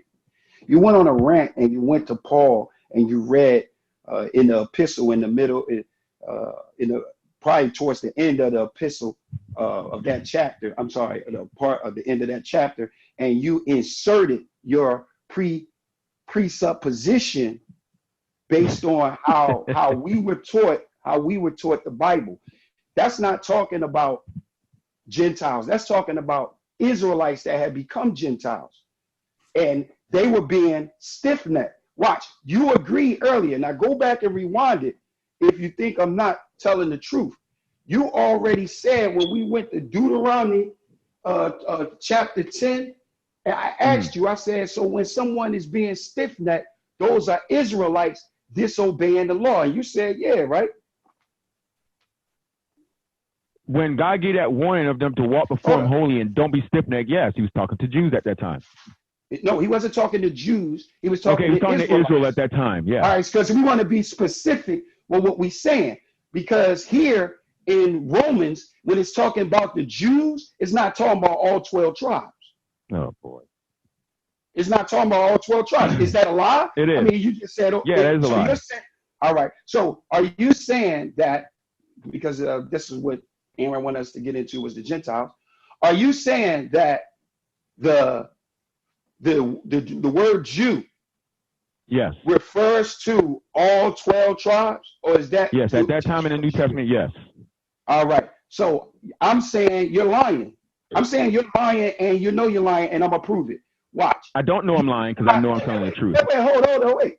Do you know that the 12 tribes was broken into two? Yeah. The northern kingdom and the southern kingdom. And you know that they became two nations. Yes. They became two nations. And we as the Jews, Judah, they were required not to deal with nations that don't follow the law, because that's what we're talking about when we talk about going into the promised land. Huh? I'm glad you mentioned that and said it the way that you said it, because I would agree that the term Jew was relegated to the tribe of Judah, but at first, at least. And then that term Jew expanded when they split. And then when you said Jew at that time, when they first split, you could be talking about either Judah, Benjamin, or Levi, all right, the house of Judah. And so they were considered Jews. And so what I'm saying is that later on, that term also expanded again to encompass anybody that's from the 12 tribes of the Hebrew race. No, that's a figment in your imagination. That's a figment of the I heard you. That's a figment of the so-called white man's imagination. Because when it talks about the Jews, it's talking about Judah. It's talking about salvation must go to Judah first. Give me that Ak and Zechariah. It's talking about salvation. Wait. I'm listening to you. You just wait, bro. I know, man. I gotta say this because no. I know, but you're going on a whole nother subject. Like y'all still you brought it dealing with the fact that brought it up. Hold on. You still ain't dealing with the fact that these nations were expelled from the land for sin, breaking God's law, and y'all trying to act like they didn't break God's law. God just moved out the way because He was giving them the land. Like, stop it, bro. He said it's because they're sins. All right, listen, bro. I've been listening to you. I let you speak. The scripture says, "Be quick to listen, slow to speak." I've been exercising these things based on the Spirit. Now, I just let you did a whole spill on Romans. I'm showing you that what you said in Romans was a lie. You just said that. Hold up, bro. You just said that. Hold on, I'm gonna let you go. I want to say to the host right quick. Maybe he can let you explain it, or you want to wait until I come back. I don't need you to explain it. You just I gotta use the restroom. No. I gotta use. We have our time. Wait. He has to use the restroom. I'm saying I gotta use the restroom. Give me a quick second. Go use the restroom. Get all that filthiness out of you, man. Get all that crap out of you, boy. Yeah, get that crap out of you. Hold up. Listen, what we're saying is, look, what we're saying by the listeners. Hey, Aaron, Slack. I ain't mean to cut you. Aaron. Yeah. You know better. You know he's been doing a lot of spilling, but as soon as we start talking, he interrupts. You need to moderate correctly and honestly, bro. That's all I'm asking you to do. So we can give our piece without interruption. So the people, we're doing it. We got other people that's listening, so the people can get understanding and edification. I hear you. Yeah, and he just went on a big rant about Romans 2, right? Yeah. Now I'm saying that he's lying, and he's lying because first he said, "Man, I'm saying he's lying." Yeah, but he's lying. Oh, I'm gonna say why he's lying. Hold up, man. What are you, his defense lawyer? Well, the thing is, you're lying about Gentiles being not real Gentiles in the New Testament. All right, so you're lying. You understand it differently. All right, bro, you gotta prove it, man. Come on, man. Listen. I'm just saying you understand. Yo. The Bible says, "Let God be true and every man a liar." So therefore, it's a lie until it's proven to be true. We're showing that he's lying. He just said that the word Jew didn't mean Judah only. He said it meant all 12 tribes. Then when I said go and pull it in Zechariah chapter 12, then he said, then he corrected it. Because he know that leading up to the New Testament, the two kingdoms was broken into two. You had the northern kingdom and you had the southern kingdom. The southern kingdom was Judah. That was Judah, Benjamin, and some Levites. So we know that when Paul was addressing at times the Jews or Judah is referring to only the southern kingdom. We have to put everything in context. He said earlier, whenever stiff neck is used, that's dealing with Israelites that is not following this law. No. That's what he did say that. No, that's not what I said. What I said is in that passage when God was warning about not being stiff-necked, he was talking to Israel at that time. That's what I said. I didn't say the only people who can be stiff-necked is only Israelites. Like that's not what I said. All right, I misunderstood you. I did ask that. You probably didn't hear me. That's fine. All right, so now, real quick for the listeners to know that leading up, I wasn't talking to you, leading up to the New Testament during the time of the Messiah, before they took out those 14 books, which is the Apocrypha, before they took those books out, please, let's show them in Zechariah what it means when it's talking about Judah. Come on. Book of Zechariah, chapter 12, verse 7. Come on. The Lord also shall save the tents of Judah first, that the glory. You said start. No, go ahead. That the glory of the house of David and the glory of the inhabitants of Jerusalem do not magnify themselves against Judah. So we're saying that when Paul said it was necessary for the gospel salvation to go out to the Jews first, it had to be Judah. This is why it says right after the chapter that you read in Romans 2 and Romans 3, it says, is there an advantage in being a Jew? Read that out, verse 3 of Romans 3.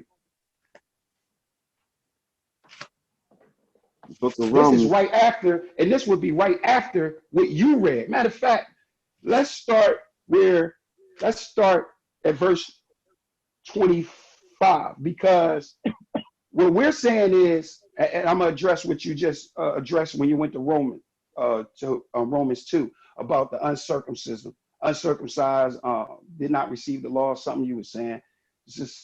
But what we're saying is that leading up to the New Testament, you had two nations. You had the Israel, which became Gentiles, and you had Judah, some that received and accepted the Messiah, because he says he came to his own and his own received him not. But as many as received him, to them he gave power to become the sons of God. So he was saying that he came to his own, but some of his own did receive him. And those that received him, they became the sons of God, right? So we're saying that the Jews is Judah, Benjamin, and Levi, and there is an advantage in being a Jew. But the northern kingdom, which is Israel, had become Gentiles, and they wasn't following the law no more. They was following the ways of the Greeks. And because they was following the ways of the Greeks, they wasn't following the law. They was done with the law. They was doing their own thing. Not all of them, but some of them. And that's what you're referring to when you go to Romans chapter 2. Start there at Romans chapter 2, verse 25. And we're going to go to the Apocrypha to show that the information that they took out of the Bible is the reason why the listeners probably felt great about what you were saying.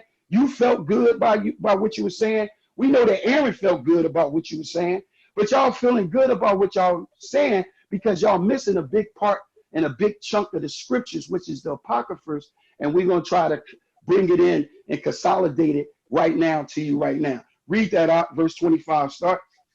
Matter of fact, start at verse 23. We're not going to forget about Brother Jay's point either in Deuteronomy. What about his point? About the Gentiles having sinned. No, listen, what we're saying is, okay, y'all got jumped on this subject, so I'm going to go back and I'm going to address that too, because I was trying to address that when he jumped and cut me off when we was trying to go to the book of Judges. He cut us off, all right? But okay, I want to show right here that when it's talking about the Jews, it's talking about Judah. Judah received the law. You even quoted it earlier, Brother Jay. Hebrews 8:8, it says he gave the new covenant to the house of Israel and the house of Judah and the house of Israel, correct? Brother Jay? Yeah, that's who he made that's who he made a new covenant with. All right, so he didn't make a new covenant nowhere where it says he made a new covenant with the Gentiles. He made a new covenant with Judah and Israel. So therefore, the people that he's talking about here in Romans 2 is talking about the Israelites that wasn't following the law. Now watch. No. Start it out. Hold it. Start out. Book of Romans chapter 2, verse 23. Thou that makest thy boast of the law. Now the reason why he says thou that makest boast of the law, because the Pharisees, the scribes, the Sadducees, they was going around bragging on the law. They was boasting, saying we following the law, and they are not. Because the law, like you said, it wasn't given to them. I agree. It wasn't given to them because they wasn't following it. It was given to their seed. Because we read in Deuteronomy, so I can be clear, in Deuteronomy chapter 10, it says to your seeds, right? Brother Jay, didn't it say that covenant was for their fathers and their seeds? Yes. All right. So what we're saying That's what this is talking about. This is talking about the Israelites, which is Israel that had become Gentiles. So when it's leading up to it, the whole chapter is talking about the Pharisees, the scribes, the Jews boasting in the law, boasting how they follow the law. Read it again, huh? Thou that makest thy boast of the law, through breaking the law, dishonors thou God? So he's asking that question in a statement. He's saying, listen, those ones that boast in the law, aren't they breaking the law? Don't this makes the law dishonest? Right? Keep reading. For the name of God is blasphemed among the Gentiles through you, as it is written. For circumcision verily profiteth, if thou keep the law.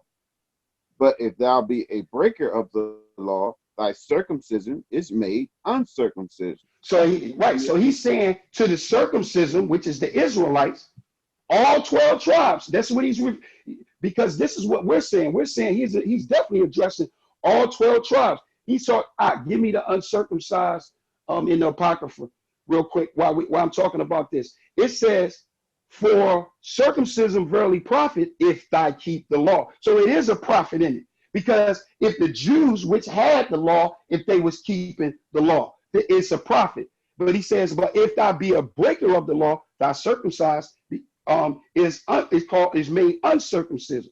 So he's asking that question, and he's asking a legitimate question, and this is the reason why he uses the language uncircumcised. Give it to me, out. Book of First Maccabees, chapter 1, start with verse 11. In those days went there out of Israel wicked men, who persuaded many, saying, let us go and make a covenant with the heathen that are round about us. For since we departed from them, we have had much sorrow.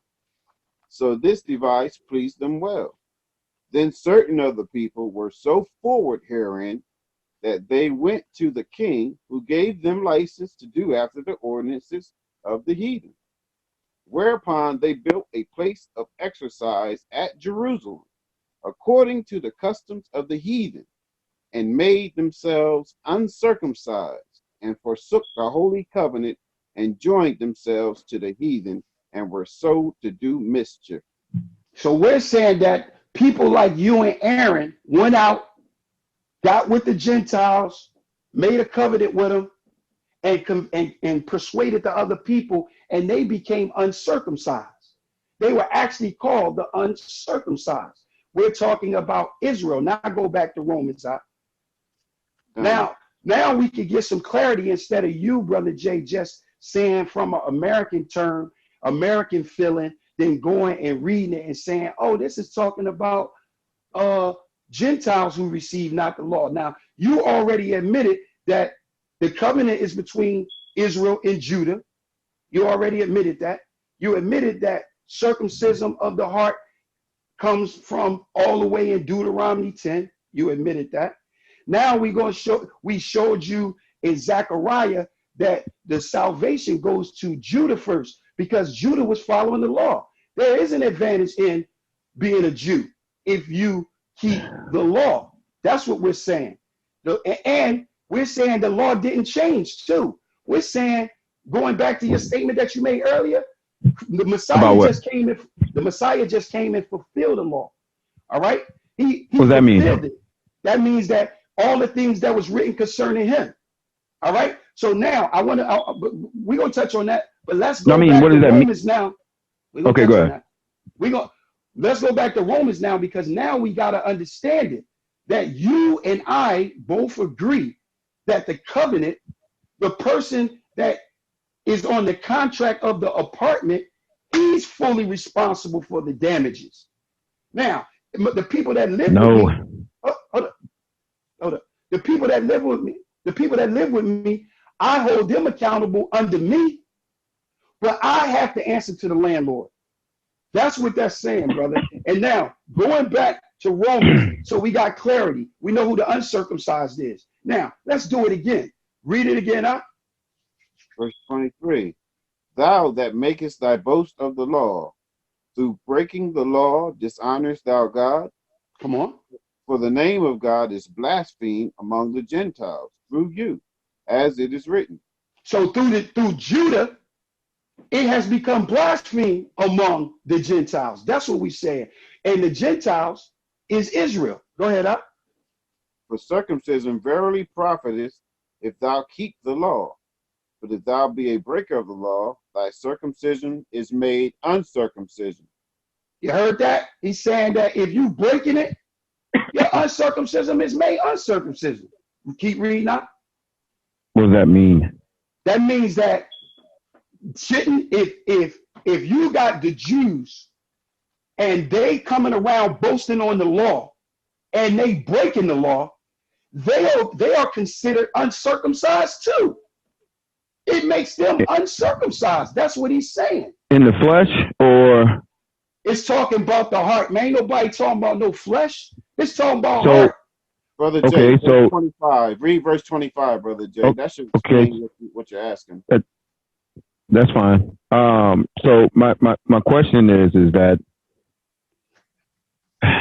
notice so I didn't cut you off when you did your whole little spill. Go ahead. All right. Well, you want me to read?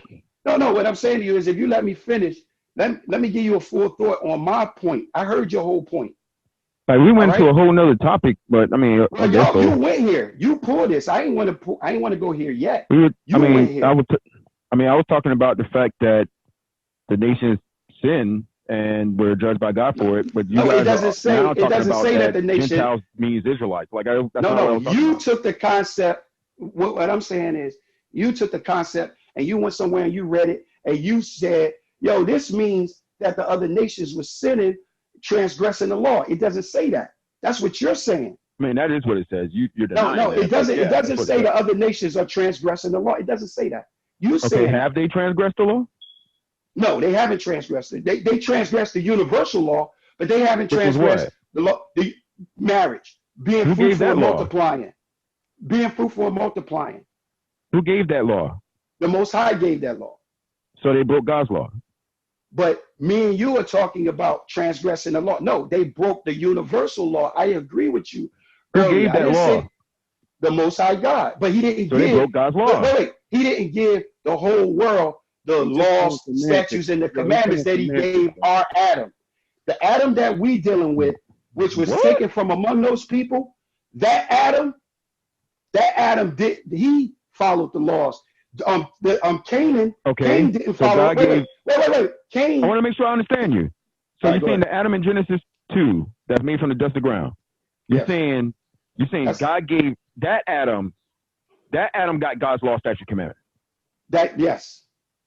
So the law, statutes, and commandments that you and I are referring to when we're dealing with Israel, yes, that's the separation of the sons of Adam and preparing for the children of Israel.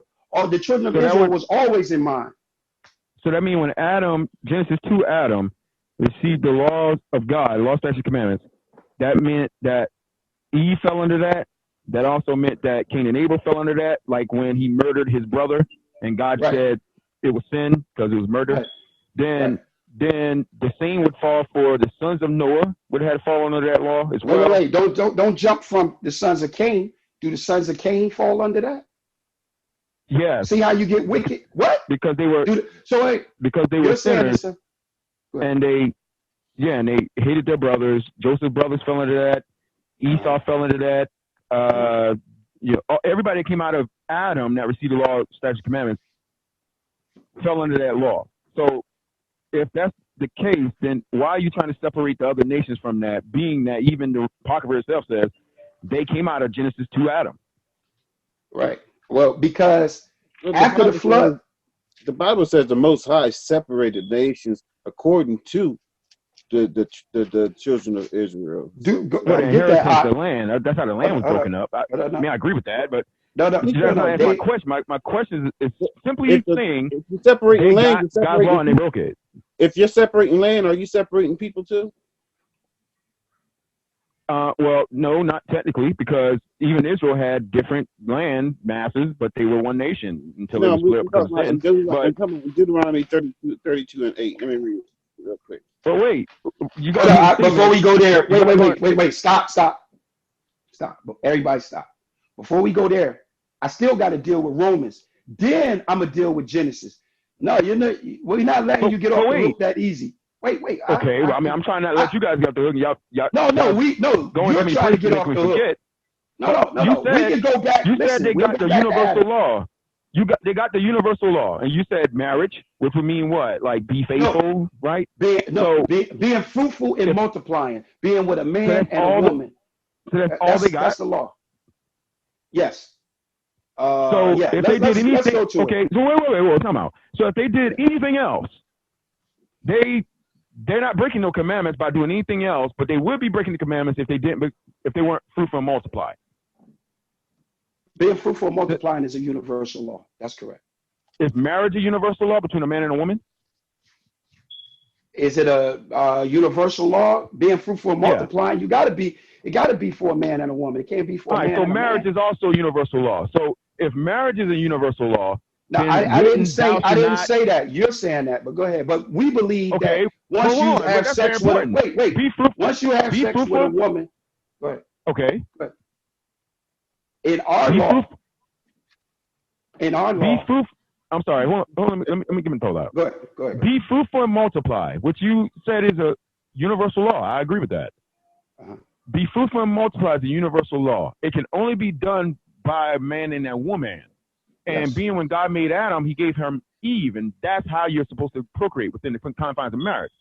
If be fruitful and multiply is a universal law, then marriage itself is a universal law, because that's the only means by which it's honorable to God to be fruitful and multiply, is to be married. That's what you're saying. And if marriage is a universal law, then also is thou should not commit adultery, because commit adultery is to step outside of your covenant of marriage to have sex with another woman. Also, you're saying that. We're not saying that. Only procreate within the confines of marriage. And fornication is to do that outside of marriage. So those things are universal laws. So in itself, man and woman procreating, be married, couple, intertwine, become one flesh. That's universal law. So if that's a universal law and the nations break it, then they broke God's law and therefore have sinned, and therefore God will judge them. All right, you done? We've been over all this already. All right. I got this at the beginning. I said it, but you guys never deal with it. No, you wasn't listening, because I said in the beginning very well. all the nations of the earth were serving idols. So you didn't take that. They were. That's it. Take that far enough in your thinking before you start surmise these lines of questioning. I understand they were idolaters. I actually agreed, and I actually read the passage that said they were idolaters. What I'm saying is that their idolatry was sin. They were breaking God's law. All right, listen. And if we going in the land, don't that sin got to be cleaned out? Don't all that wickedness got to be moved out of the way so that we wouldn't listen? So we wouldn't be influenced by it. I agree. All right. I agree. So I just want to make sure we all agree. Hold on, man. I just want to make sure. I agree with you, bro. I just want to make sure we all agree right now, being that you just said that, we all agree now that those 7 nations that did not receive the law given to Moses still were punished because they broke God's law, which was homosexuality, like Sodom and Gomorrah, idolatry. No, I'm not saying that. We're not saying that. We're not saying none of that. But you just said it was sin. No, I didn't. You got to let me finish. No, you took it that way because of your presupposition. You got to let me finish. You've been doing a whole lot of yippity yapping, man. And I'm letting you talk, and I'm trying to let you talk, and I'm not trying to talk over you. All right? You brought up Romans 2. So I had to go and clear that. Hold up, excuse me. You brought up Romans 2. I had to go to Romans 2 to try to clear up the mess and the crap that you had just went and preached. You made a bigger mess with what all you just did. So that's why I'm trying to go back and deal with the elementary question. Did they sin? Listen. No, they were not transgressing the law. I just said the way we see the scriptures, the Most High God had to move those nations. Excuse me. We had to move those nations out of the way. because if we and them, we can't both occupy that space because they're committing wickedness. We're there to practice the laws, the statutes, and the commandments and to possess the land. That's why I said, let's go to Judges and read how the people was still there. The nations was around about to prove them. That's why I was trying to disagree. do it. I don't disagree. Right. That's why I'm not arguing. So it's not. You just said it again. So I want to make sure I understand. When you say they were committing wickedness, what do you mean? What does that mean to commit wickedness? All right. To us, that's transgressing the law. That's wickedness. That's evil. That's against. Wait. Listen. That's against the laws, the statutes, and the commandments that he gave the Israelites. So because he gave us laws, statutes, and the commandments, he moved that wickedness out of the way. So what wickedness? Israel didn't do it though. They just got there. They didn't do it. Who did it? So that's why I said he was bringing them in the lands and moving them out of the way so that we can occupy the space so we wouldn't do it. That's why it reads. Do what? Hold it. Stop. I'm about to show you. Bro, you crafty, bro.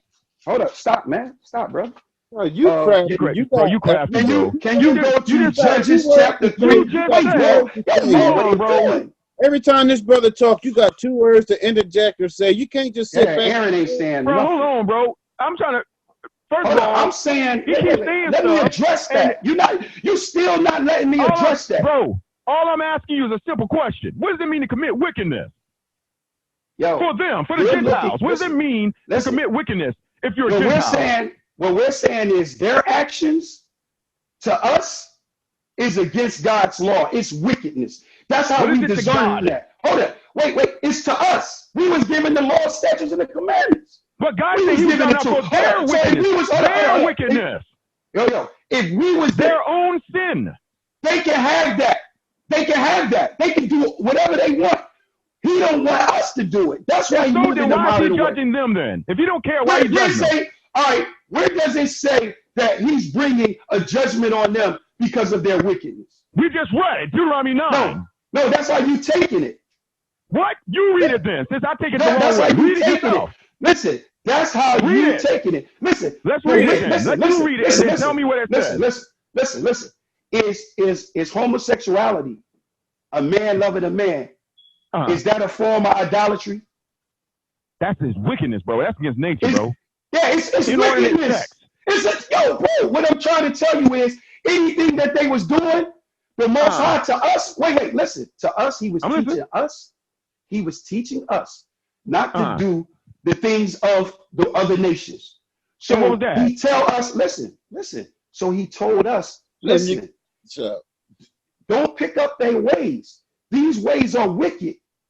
So this is what he's warning us when he's taking us into the land. He's telling us about the difference between how we gonna be, which is righteousness, and their actions, which is wickedness. To us, you're taking it as wait. You're taking it as, if I'm not mistaken, you're taking it as God gave them a law, and now they're transgressing a law, right? Is that what you're saying? Okay.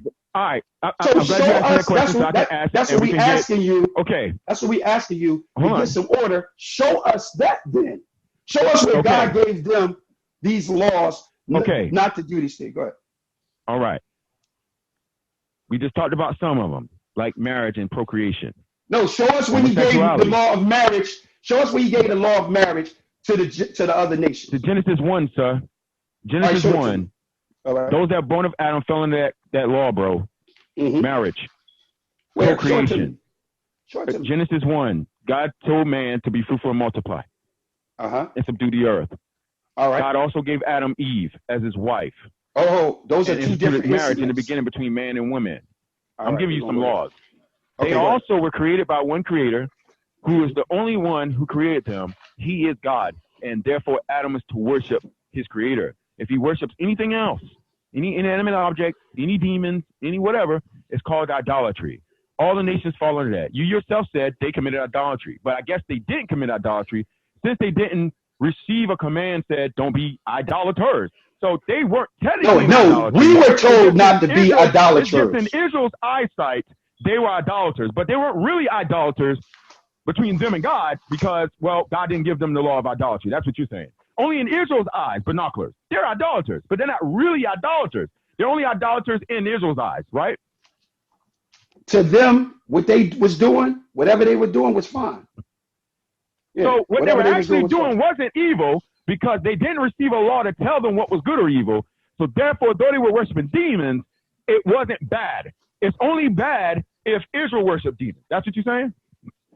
I'm saying that the children of Israel, our ancestors, was given a law.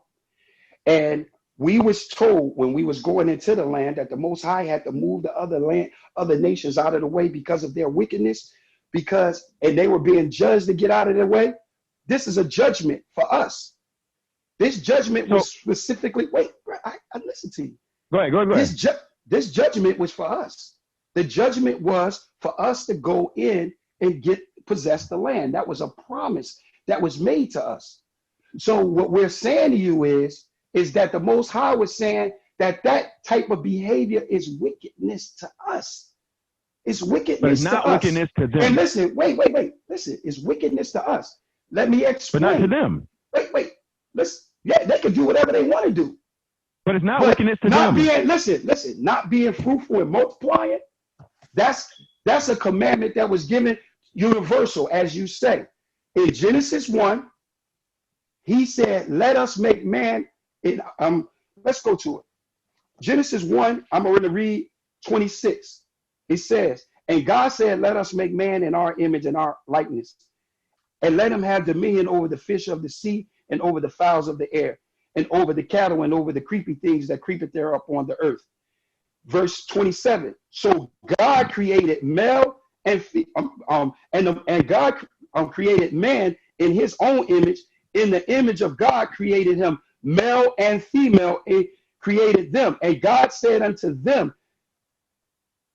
be fruitful and multiply and replenish the earth and subdue it, and have dominion over the fish of the sea, over the fowl of the air, and over every creeping thing that moveth up on the earth. So now he's saying to us, he's saying to the other, all nations on the earth,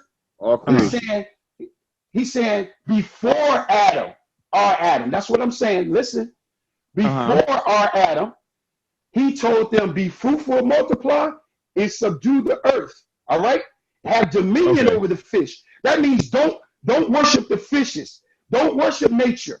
So if they was doing, listen, subdue it. I'm going with you. Subdue it. All right? Not lay with it, not sleep with it, not worship it, not everything. So I'm going to go with what you're saying on that very fact, because the earth was being established. Watch. Please give me a minute so I can give you understanding on what I mean.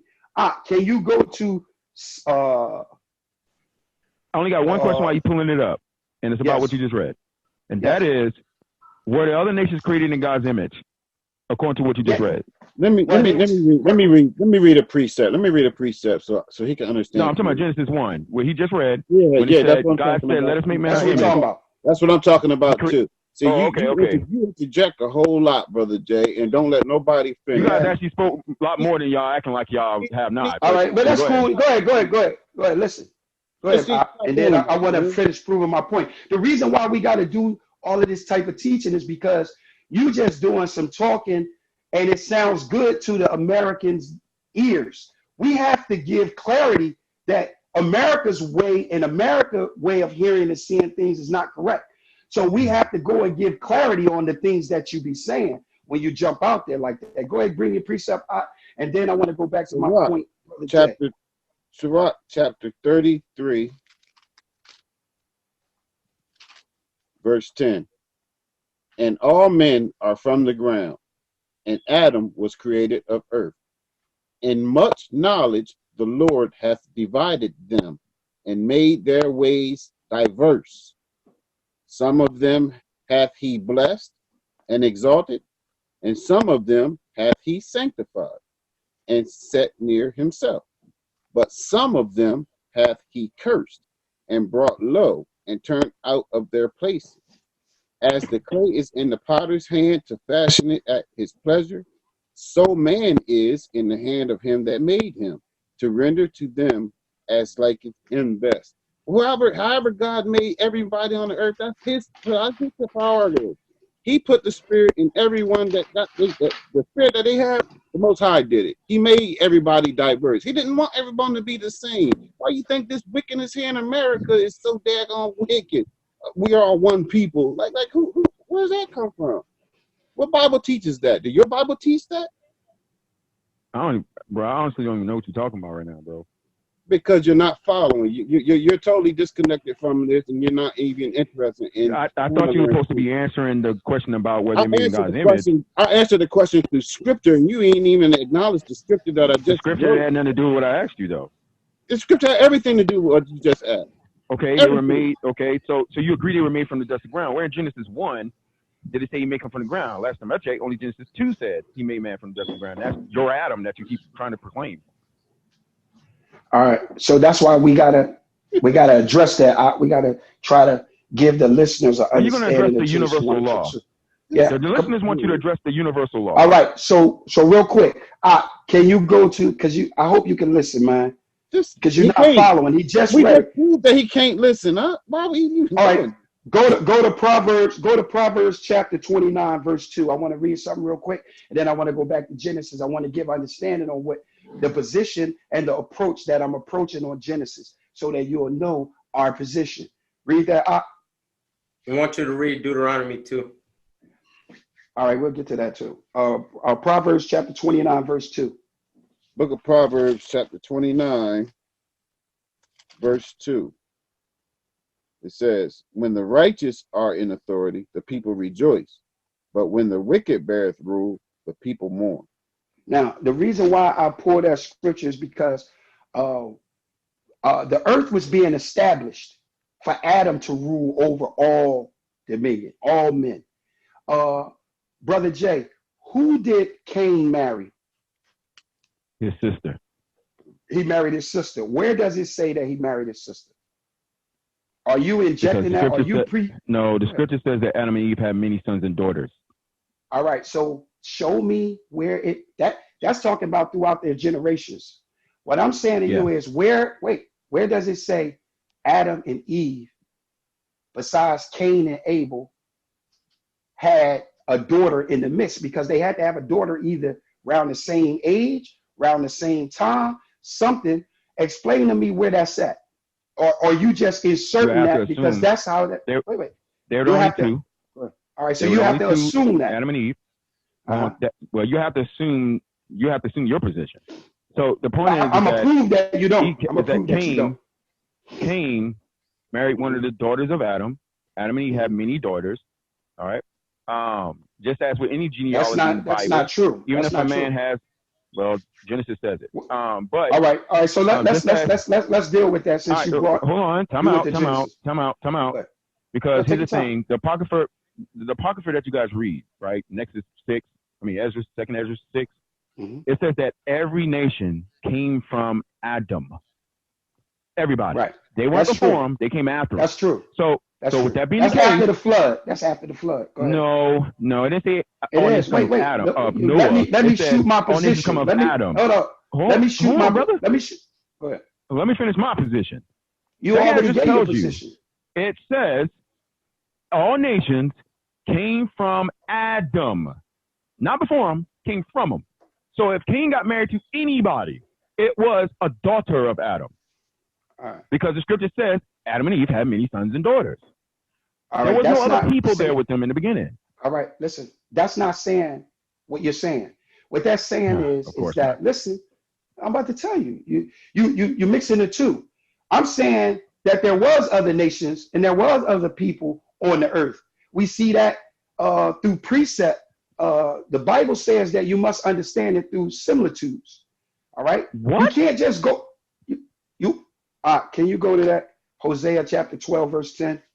Hey, you got to let me finish my frame of thought and put my scriptures out. They'll never get it. They're fully persuaded in their own mind, man. Yeah. All right, Yeah, listen to we this. can say the Hosea. same about you guys. Can that be true? Hold Can on, that hold be on, true man, about you? Yo, I'm trying to be. No, Listen, no, man. because we're quoting. We're actually going to scripture and reading you scripture on our points.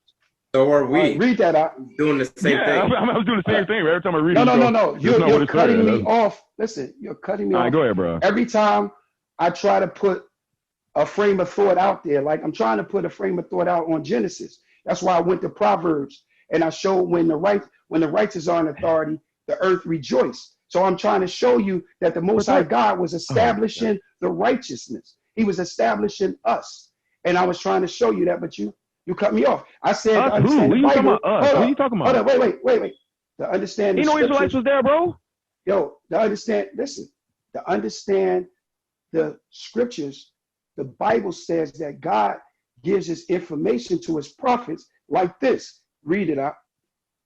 Book of Hosea, chapter 12, verse 10. I have also spoken by the prophets, and I have multiplied visions and used similitudes by the ministry of the prophets. All right. So I'm saying that the prophets, like Moses, use similitudes. So we going in Genesis, and when we're reading the scriptures, we have to use the similitudes. We have to use scripture. Wow. Cain went off and married a woman of another nation. Well, why am I saying that? Why would I say that? Because the Most High says uses trees as similitudes for nations. Me and you both know that. So No, now we we have to put, so You the don't Most High know? don't use trees. He doesn't No, we use don't. trees. Yeah, and some of the similitude for prophets, yeah, nations. but he wasn't talking about trees in the beginning. All right, so wait. Hold on, and wait. All right, well, so hold on, wait. bro. I got a question. So listen, then. in Hold on, Hosea 12, bro, we you about to just get read it. somewhere. In Hold on, we Hosea about to get 12, somewhere. he was talking about prophecies, bro. He wasn't talking about what happened with Adam in the beginning. He's talking about the prophecies that he sent by way of the prophets through dreams and visions and similitudes, bro. But you're trying to use that to try to say this is talking about establishing some righteousness in the beginning. All right, And so let me ask you a question. The Bible In Genesis, similitudes. all right, in Genesis Show me chapter 3 homosexual and no verse. similitude. All right, in Genesis chapter 3 and verse 15, it says, "And I will put enmity between thee and the woman, and between thy seed and her seed." Is that a prophecy? It that's shall about bruise. Christ. All right, so stop. No, it's about Israel. Stop lying. What? Like I'm trying to be. Bro, Israel ain't never abused Satan. Stop it. Yo. You just went on a big rap just now talking about it. What prophecies? Yeah, it's prophecies here. I didn't say it was a prophecy in the Bible. Hold on, wait. Hold on, wait. I pull this, bro. I pull Hosea 12 to show that Moses reading about Genesis, he's using similitudes because there is prophecies there. Okay. It's a prophecy I just read. I roll with that. I roll with it. So the trees all right, in the you garden. gotta roll with it. It's true. Hold on. Wait a minute. The tree. Then Okay, you said, it's true. Even though you're contradicting yourself. Bro. Hold on. Hey, I'm gonna run with it. The trees that was there. Truth, man. Hold on. Okay, you say it's the truth. The trees in the beginning, before Adam was made, was other nations. Now make that work with what you just agree with me. That 2 Ezra 6 said all nations came from Adam. So tell me how all nations came from Adam while all nations were before Adam in the garden. Make that work, please. All right, can you go to that go to that in Ezekiel, please? Listen, man. All right, look, bro. If we're gonna have this type of dialogues, you gotta understand, man. You gotta respect us too, man. Listen, yo, I'm trying to listen, bro. I'm trying to talk to you and show you exactly what it is. You just getting your ass whipped with these scriptures. That's the problem. Surely ain't what happened. That's the problem. Start at verse 3. All right, where you at? Let me make sure I get it. Ezekiel 31 and 3, man. In 3. All right. Come on out. Behold, the Assyrian was a cedar in Lebanon with fair branches. Let's stop right there. Let's stop right there, man. What is this saying? What is this saying? Is this saying a nation is referred to like a tree? Which you just said it's not. And I'm going to show you that they was in the garden. Hold on now. Let me show you this. Go down to verse 8, man, because I'm about to end this. Go down to verse 8. The cedars in the garden of God could not hide him. The fir trees were not like his bows. And Matter the of fact, chestnut, go up to verse 6. Salakia, Let us 6. finish this whole thing, brother Jay. Go ahead. Well, let me read from 3 on down then. Yeah, let's read it on down. Don't let us finish, brother, because I wanted to Behold, skip it a little bit because I ain't think you would let us behold, finish. behold, the Assyrian was a cedar in Lebanon with fair branches and with a shadowing shroud and high stature, and his top was among the thick boughs. The Wow. waters made him great. The deep set him up on high, with her rivers running round about his plant, and sent out her little rivers unto all the trees of the field. Therefore his height was exalted above all the trees of the field, and his boughs were multiplied, and his branches became long because of the multitudes of waters which he shot forth. All the fowls of heaven made their nests in his boughs, and under his branches did all the beasts of the field bring forth their young, and under his shadow dwelt all great nations. All great nations. Come on. Thus was he fair in his greatness, and the length of his branches, for his root was by great waters. The cedars in the garden of God could not hide him. The fir trees were not like his boughs, and the chestnut trees were not like his branches. Not any tree in the garden of God was like unto him in his beauty. I In the have made garden of God. Come on up. I have made him fair by the multitude of his branches, so that all the trees of Eden that were in the garden of God envied him.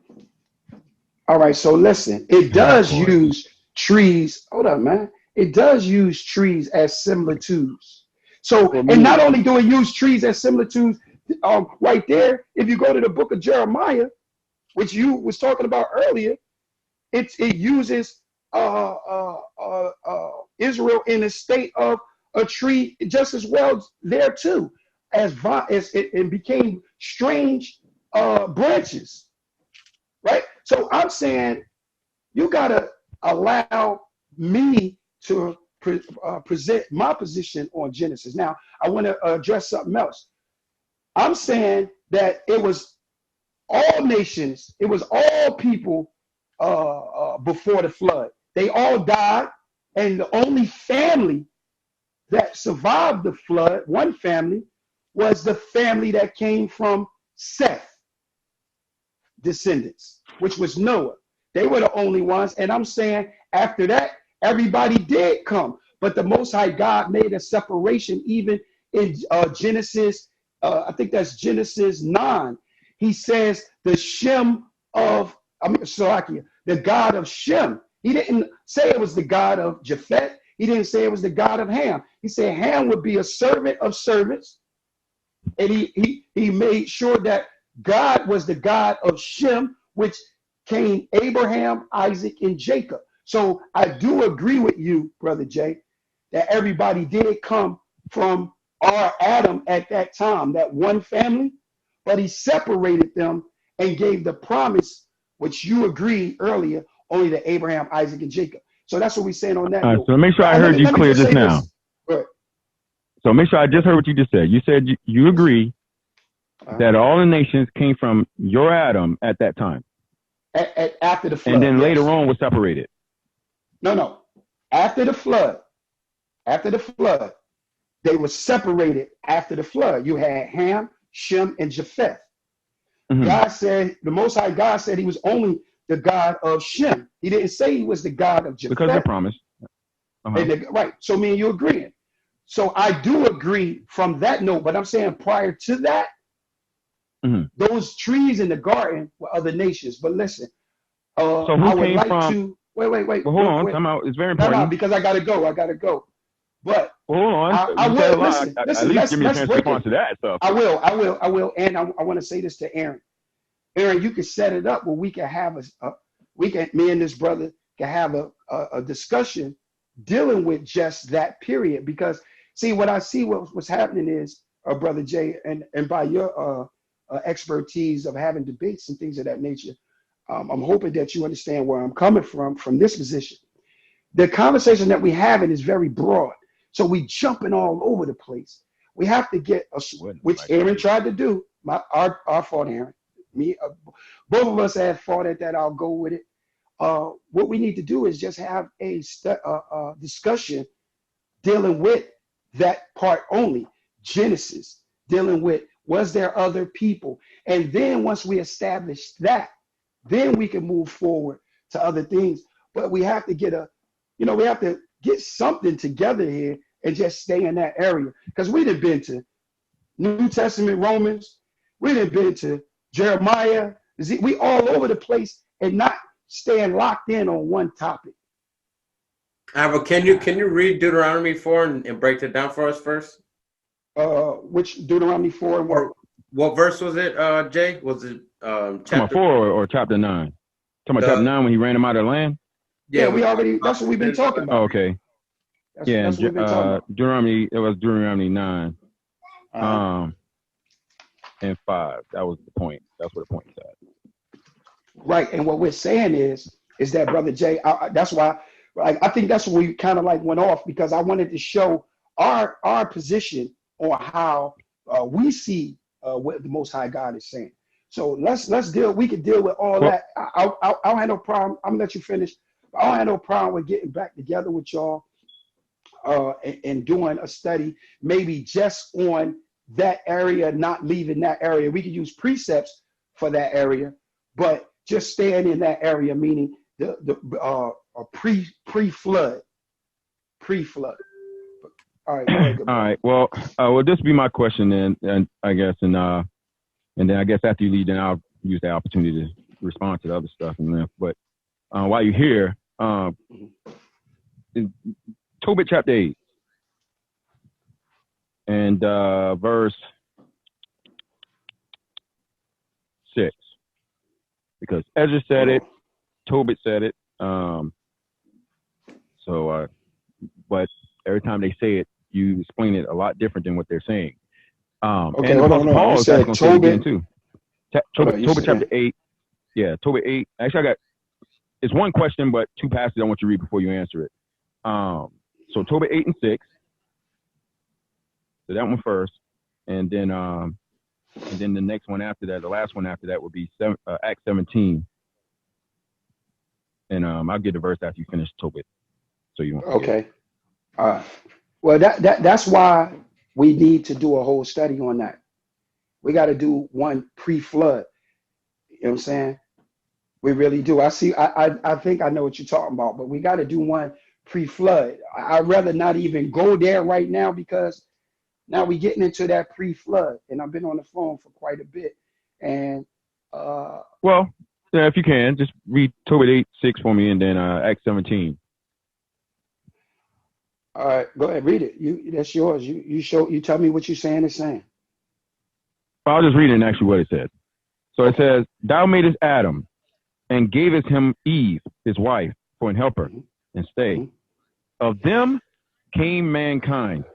Thou hast said, it is not good that man should be alone. Let us make unto him an aid like unto himself." So did Tobit say that all mankind came from Adam and Eve? Yes, and I said the same thing. At this time, after the flood, that's why I told you, pre-flood, that's something different. That's something different. After the flood, yes, I said that everybody came from Adam, but they were separated. He separated the people right there. Ham, Shem, and Japheth. Well, I won't have you read Acts 17 because you're going to get the same answer. So I'll just use that opportunity to ask one more question. And that is, if all the nations came prior to Adam, during the pre-flood period that you keep talking about, yes, who was it then that came from Adam pre-flood before Noah? Like who are these people? Were they all Israelites? What were they? No. The people that, all right. And I'm going to answer this real quick, man, and I got to get off the phone. Can you give me Genesis? Let's go to, actually, I'm going to go to Genesis 3 and 3 first, if I may, real quick. Genesis 3 and 3. 3:15. Read that out. Book of Genesis chapter 3, verse 15. And I will put enmity between thee and the woman, and between thy seed and her seed. and it shall bruise thy head, and thou shalt bruise his heel. All right. So the woman will receive a seed. Me and you agree? Would me and you agree to that, Brother Jay? We disagree on who that is because I Oh, believe right. that's Christ. You said it was Israel.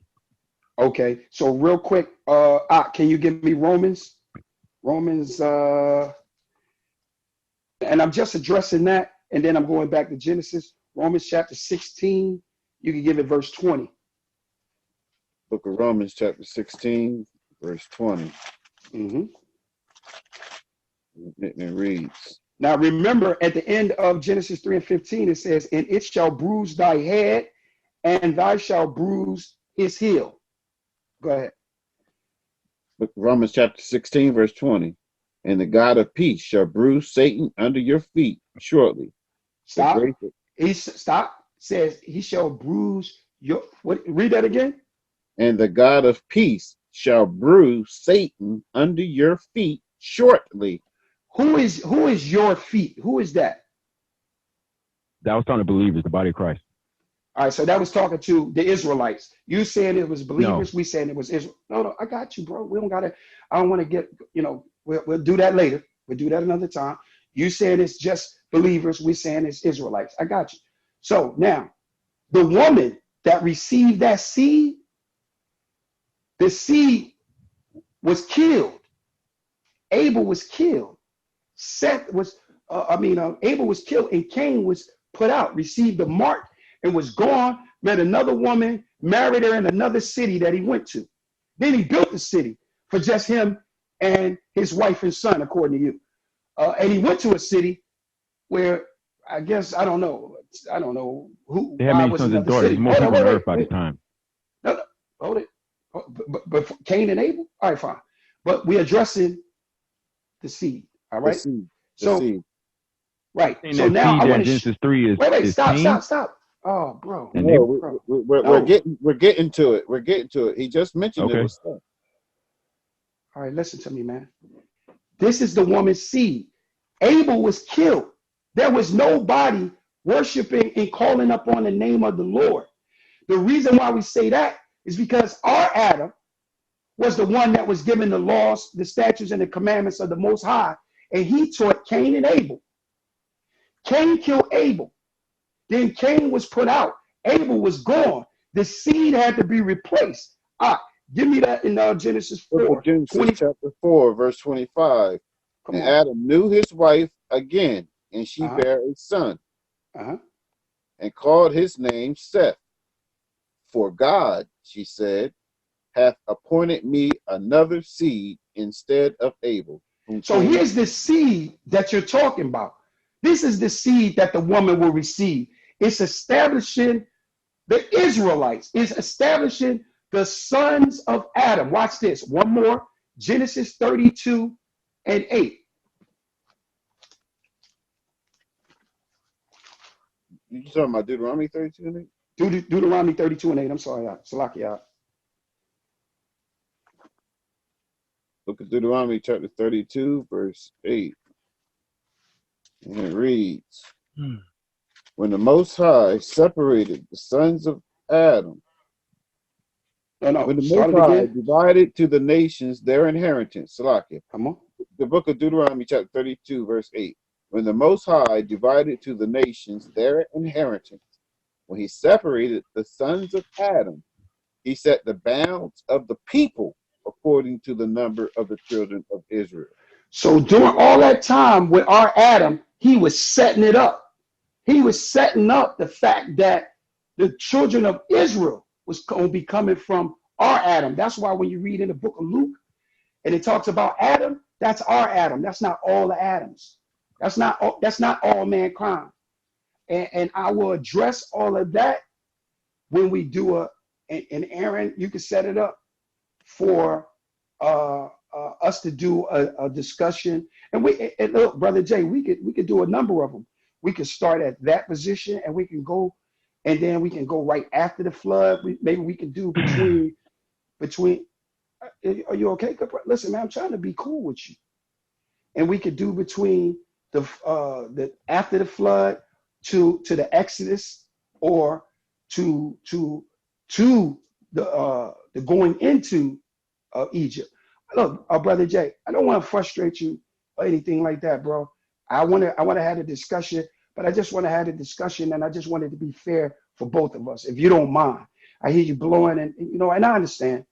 I understand. So in saying that, man, I say that we'll get back with y'all. You can set it up. Aaron will get with me. And in saying that, man, Israelites of Smyrna, we say shalom, huh? Shalom. Bro, I appreciate you coming on. Appreciate it. Hey, Aaron, just call me when y'all get off, and then you can discuss with me when we're going to set it up. Hey, Brother Jay, let's be brothers, man. Let's be friends. All right? This is what the scripture teaches, that we have to get along with one another, even though we disagree. I think that we do share some things that we both believe in common, and maybe we can get to some common grounds, and you could show me. Excuse me? I said no. We actually share nothing in common. Okay, we that's don't fine. believe in the same God or the same Christ. All right, that's fine. That's fine. I think we do share things in common. Like, for instance, you use the word Adam. I use the word Adam. So yeah, we I use do the word one share, in English. So do you? yeah, and I use the word one too. Sense. So we share some things in common, but we also share the fact that you and I have a same share a common in a history. Me and you are the descendants of those of the diaspora. And because me and you are the descendants of the diaspora, the Most High God, which is the Messiah, teaches that I must love you and you must love me, and we must get along, brother. So I just want us to get along. I just need for us to get along, and getting along is not lying to your brother. Neither trying to deceive one another. Right. That is love, and that is loving one another. But when you go around lying and deceiving, that's not love. That's hatred. Yo, bro. You know what happened? You didn't know who the hell you was dealing with tonight. That's what happened. Okay. Next time, pride do is your also damn evil homework. too. Next time, do your homework, brother. In saying that, we say don't need to do shalom, don't need to do homework. Shalom, Mat. Okay. Shalom, Mat. I'm getting mad. Yeah. Anyway, right. We're not brothers. We don't believe in the same God. He doesn't teach the same Christ. And being that's the case, we do not believe in the same God. Apparently, I guess because I'm black, I come from his Adam. But I don't get it. Even according to his doctrine, even if he says there was other people before Adam pre-flood, but after flood, which we live in now, everybody came from Adam. So if we live in the time after the flood where everybody came from Adam, what's the point in him keep saying our Adam if that Adam is everybody's Adam? Because everybody after the flood came from that Adam. I don't get it, bro. Like, what's the point of saying our Adam when you say out of your own mouth that, well, we're in a post-flood time and that Adam is everybody's Adam now. So I don't get it why these guys do that. The scriptures say exactly what he said. He saw exactly what Deuteronomy said. They were punished because of their sins. And their sins were idolatry and all that. He contradicted himself a bajillion times. If I got the energy, I'll go back and cut the footage. But there's no need. There's no need for me to talk to him again. There's no need for it. There's no need for it. Honestly, like tonight, it went all over the place. He contradicted himself a bajillion times. One of the main ones was when he started talking about universal law. Because he was arguing that the Gentiles, first he said the Gentiles have received no law. And that they can do whatever they want to do. The law only was given to Israel. Then when the scripture says that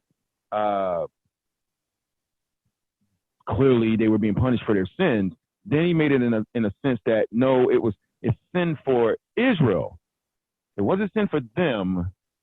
God was just warning Israel of their wickedness. I don't understand how they could have a wickedness if they weren't given the law to break. How are you wicked without a law? What standard are you using to say they're wicked?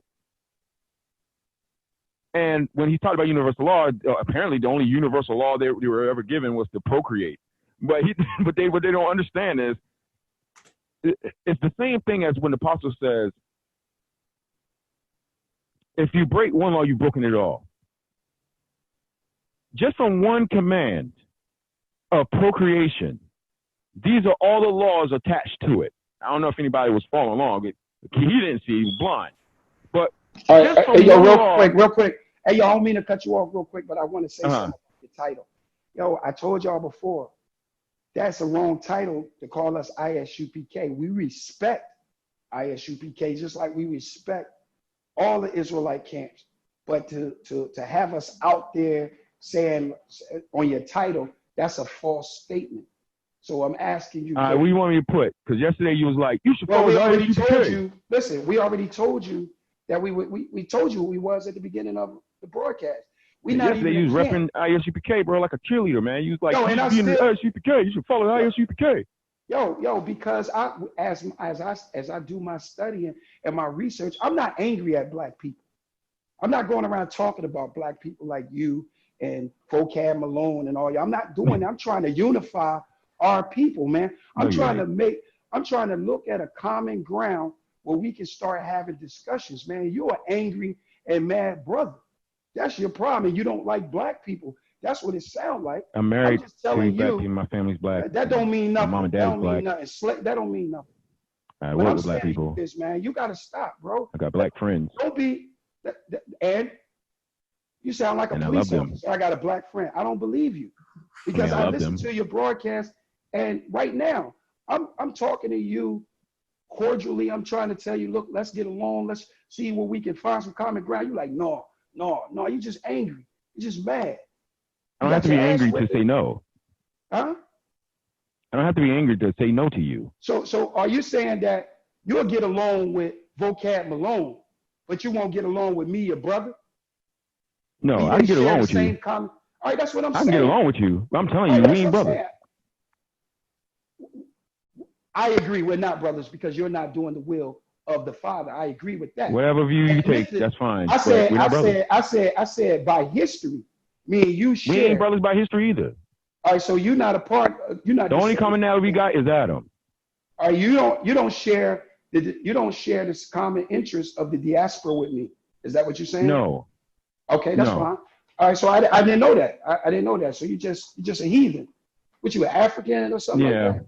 Okay. Yeah. So we'll talk about all of that on the next conversation. No problem. You professing what tribe? Where you from? From Africa, the continent of Africa. Which part of Africa? I'm of the Israel of God. I believe on Jesus Christ of Nazareth. Okay, so now you bring a religion to it. Okay, so we could talk about that too, man. I ain't got no problem with it. We could talk. We don't have to fight. But I'm just asking, can you change the title? Talk about what at this Listen, point? I'm asking, well, we're going to build. We're going to talk about. Build what? Excuse me? Build what? Didn't you tell me that you believe that there was only one man and one woman at first, correct? There was. All right. That's proof. And you believe, Right, and you believe that they was having sex with each other, right? Correct? Yes. And there wasn't no law. I'm saying there was. Even when you went with Tamar, and when you go with Tamar, it was a law then. Who gave that law that his brother Judah had brother had to sleep with his wife because the brother died? That was written in the law. Who gave that law? God. All right, and he gave that law to Adam. You can't show me where that law was given. I'm saying that law was given to our Adam, and it was passed down to Noah because Noah put clean animals and unclean animals. But since you came back, why you keep saying our Adam? Because our Adam, if you go to Genesis and you're reading about Genesis 1, that's why I said I would like to have a dialogue. See what you just asked me? I'm talking about post-flood. You said everybody Right. post-flood came from Adam. So why you keep saying now our Adam? Because it was specifically being taught that from me and you, from our position on what we talking, I'm talking pre-flood. Now I told you that's what we're going to discuss now. We're going to discuss I'm asking you post-flood because we both agree everybody came from Adam, but you're saying it was post-flood they came from Adam. So I'm asking you, since we live in post-flood time, why do you speak post-flood and say our Adam if everybody here came from that same Adam? Why you keep saying our Adam? Because the teachings that you're leaning to, it also talks about before the flood. So I'm addressing before the flood, but I'm also addressing the fact that after the flood, We all, because it was only one family that was saved. There was only one nation that was saved. And I'm saying that one nation was Noah. It was Shem that God only dealt with after the flood. And then there was Abraham. Well, it was Abraham, Isaac, Jacob. Jacob became the 12 tribes of Israel. He became Israel and had the 12 tribes of Israel. And those 12 sons went into Egypt. So those are different pockets that we can discuss. So that's what I'm saying. So when I say our Adam, I'm only addressing what we're speaking about. We're speaking about before the flood. That's why I said let's have. Can the white man say that that's their Adam too? Can they say that? Can he say that that's his Adam too?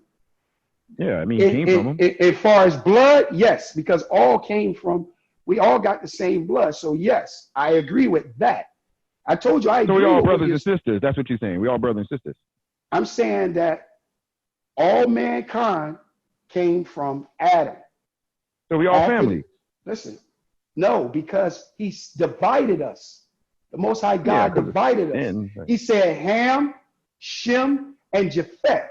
He said Ham was definitely divided from us because he would be servants of service. He didn't say that about Shem. He didn't say that about Japheth. So it was a separation taking place. I mean, I get the promise, but by blood, we're all brothers and sisters, that's what we're right? talking about. We're talking about the promise. So now we're talking after the flood. So by blood, just how you try to say we were brothers according to blood and history. So would that mean that the white man's your brother too? The other people are your brothers? Because of course, Esau is our brother. The scripture says that.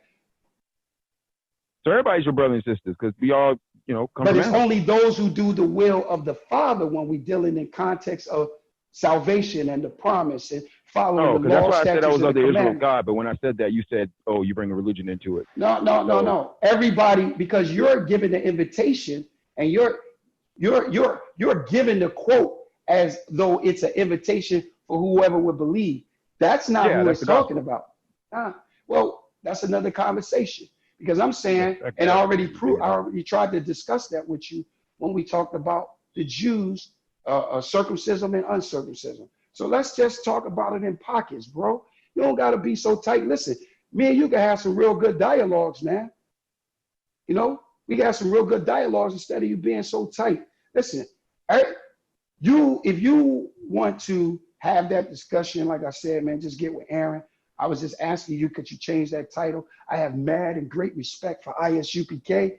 That's why I said that. That's why I was screaming that, because you said that you went with Israel United. And I asked you, well, did you go to the ISUPK and learn from their perspective? Because I see, from my perspective of looking at all the camps, ISUPK, that's the home of the truth. Could your perspective be wrong? Of course. I said my perspective. Okay, so I'm just saying, could it be wrong? Could you be wrong about your whole perspective? About the gospel? Absolutely not. It's clear. I just showed you. You're the one wrong. You said that the Most High God don't use trees as similitudes. He was wrong. I never said that. They'll give you a rewind the tape. I never said that. Okay, well, you made some suggestion like that. Trees in the beginning weren't other nations, but okay. Well, I just showed you. We just showed you, and you just mad. Don't be mad. Okay. All right, well, just don't be mad, man. I'm quite calm. I'm just calm. All right, I'm just going by the things that you were saying before. I'm glad you calm now. So let's get along. Okay. Get with Aaron. Aaron, stop backbiting, man. Stop backbiting. What you mean? Yeah, dude, man. Yo, man, let me tell you something, man. I'm gonna talk to you later, man. What's backbiting? I gotta. Because I'm gonna talk to you. That's between me and you. I'm gonna talk to you when I call you, man. And me and you gonna rap, but you need to cut that stuff, man, and just be fair. If you're gonna be a moderator, be fair. I understand your position, but be fair. Come on, man, be fair, man, so that we can actually build something here instead of making it into enemies, man. That's what the Most High came for. All right. I mean, I don't hate you, but we are enemies. Bro, you my enemy? Is that what you're telling me? All right, well, you breaking the law. Yeah, we're enemies, man. Breaking the law. Being enemies isn't breaking the law. Well, you know what? You know what? All right, I became your enemy because you got your ass whipped with these scriptures. That's what happened tonight. Well, listen, you need to get up on your weight, boy. You talking about you going out and you teaching and you doing this. Get up on your weight, man. I'm trying to be cordial with you and be nice with you, man. Hey, yo, you in Philly? It's not nice when you're lying. You're lying. Like, whenever was nice I'm not lying. coming at you. All right, well, you mad. I mean, you don't have to come at me. You could just be a nice liar. Okay, well, you mad, brother. You mad. You mad. You mad?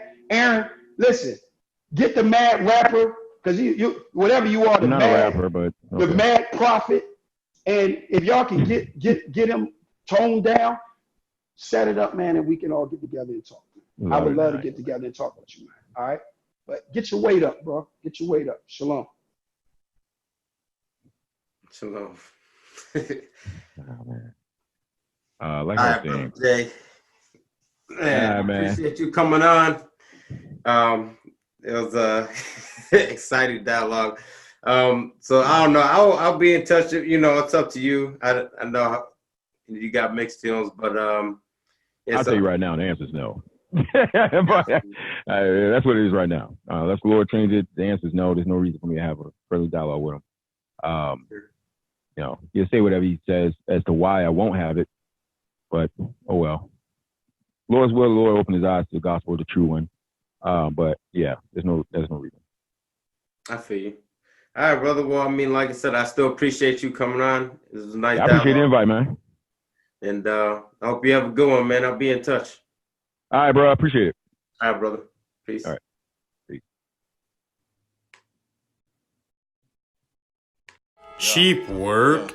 We tell them the truth, can you take it? Some hear the truth and can't face it. Some say the truth too invasive. That's why the truth isn't famous. We tell them the truth, can you take it? Some hear the truth and can't face it. Some say the truth too invasive. That's why the truth isn't famous. Some get offended, some get offended, some get inspired. The truth, can you take it? Word, give a truth.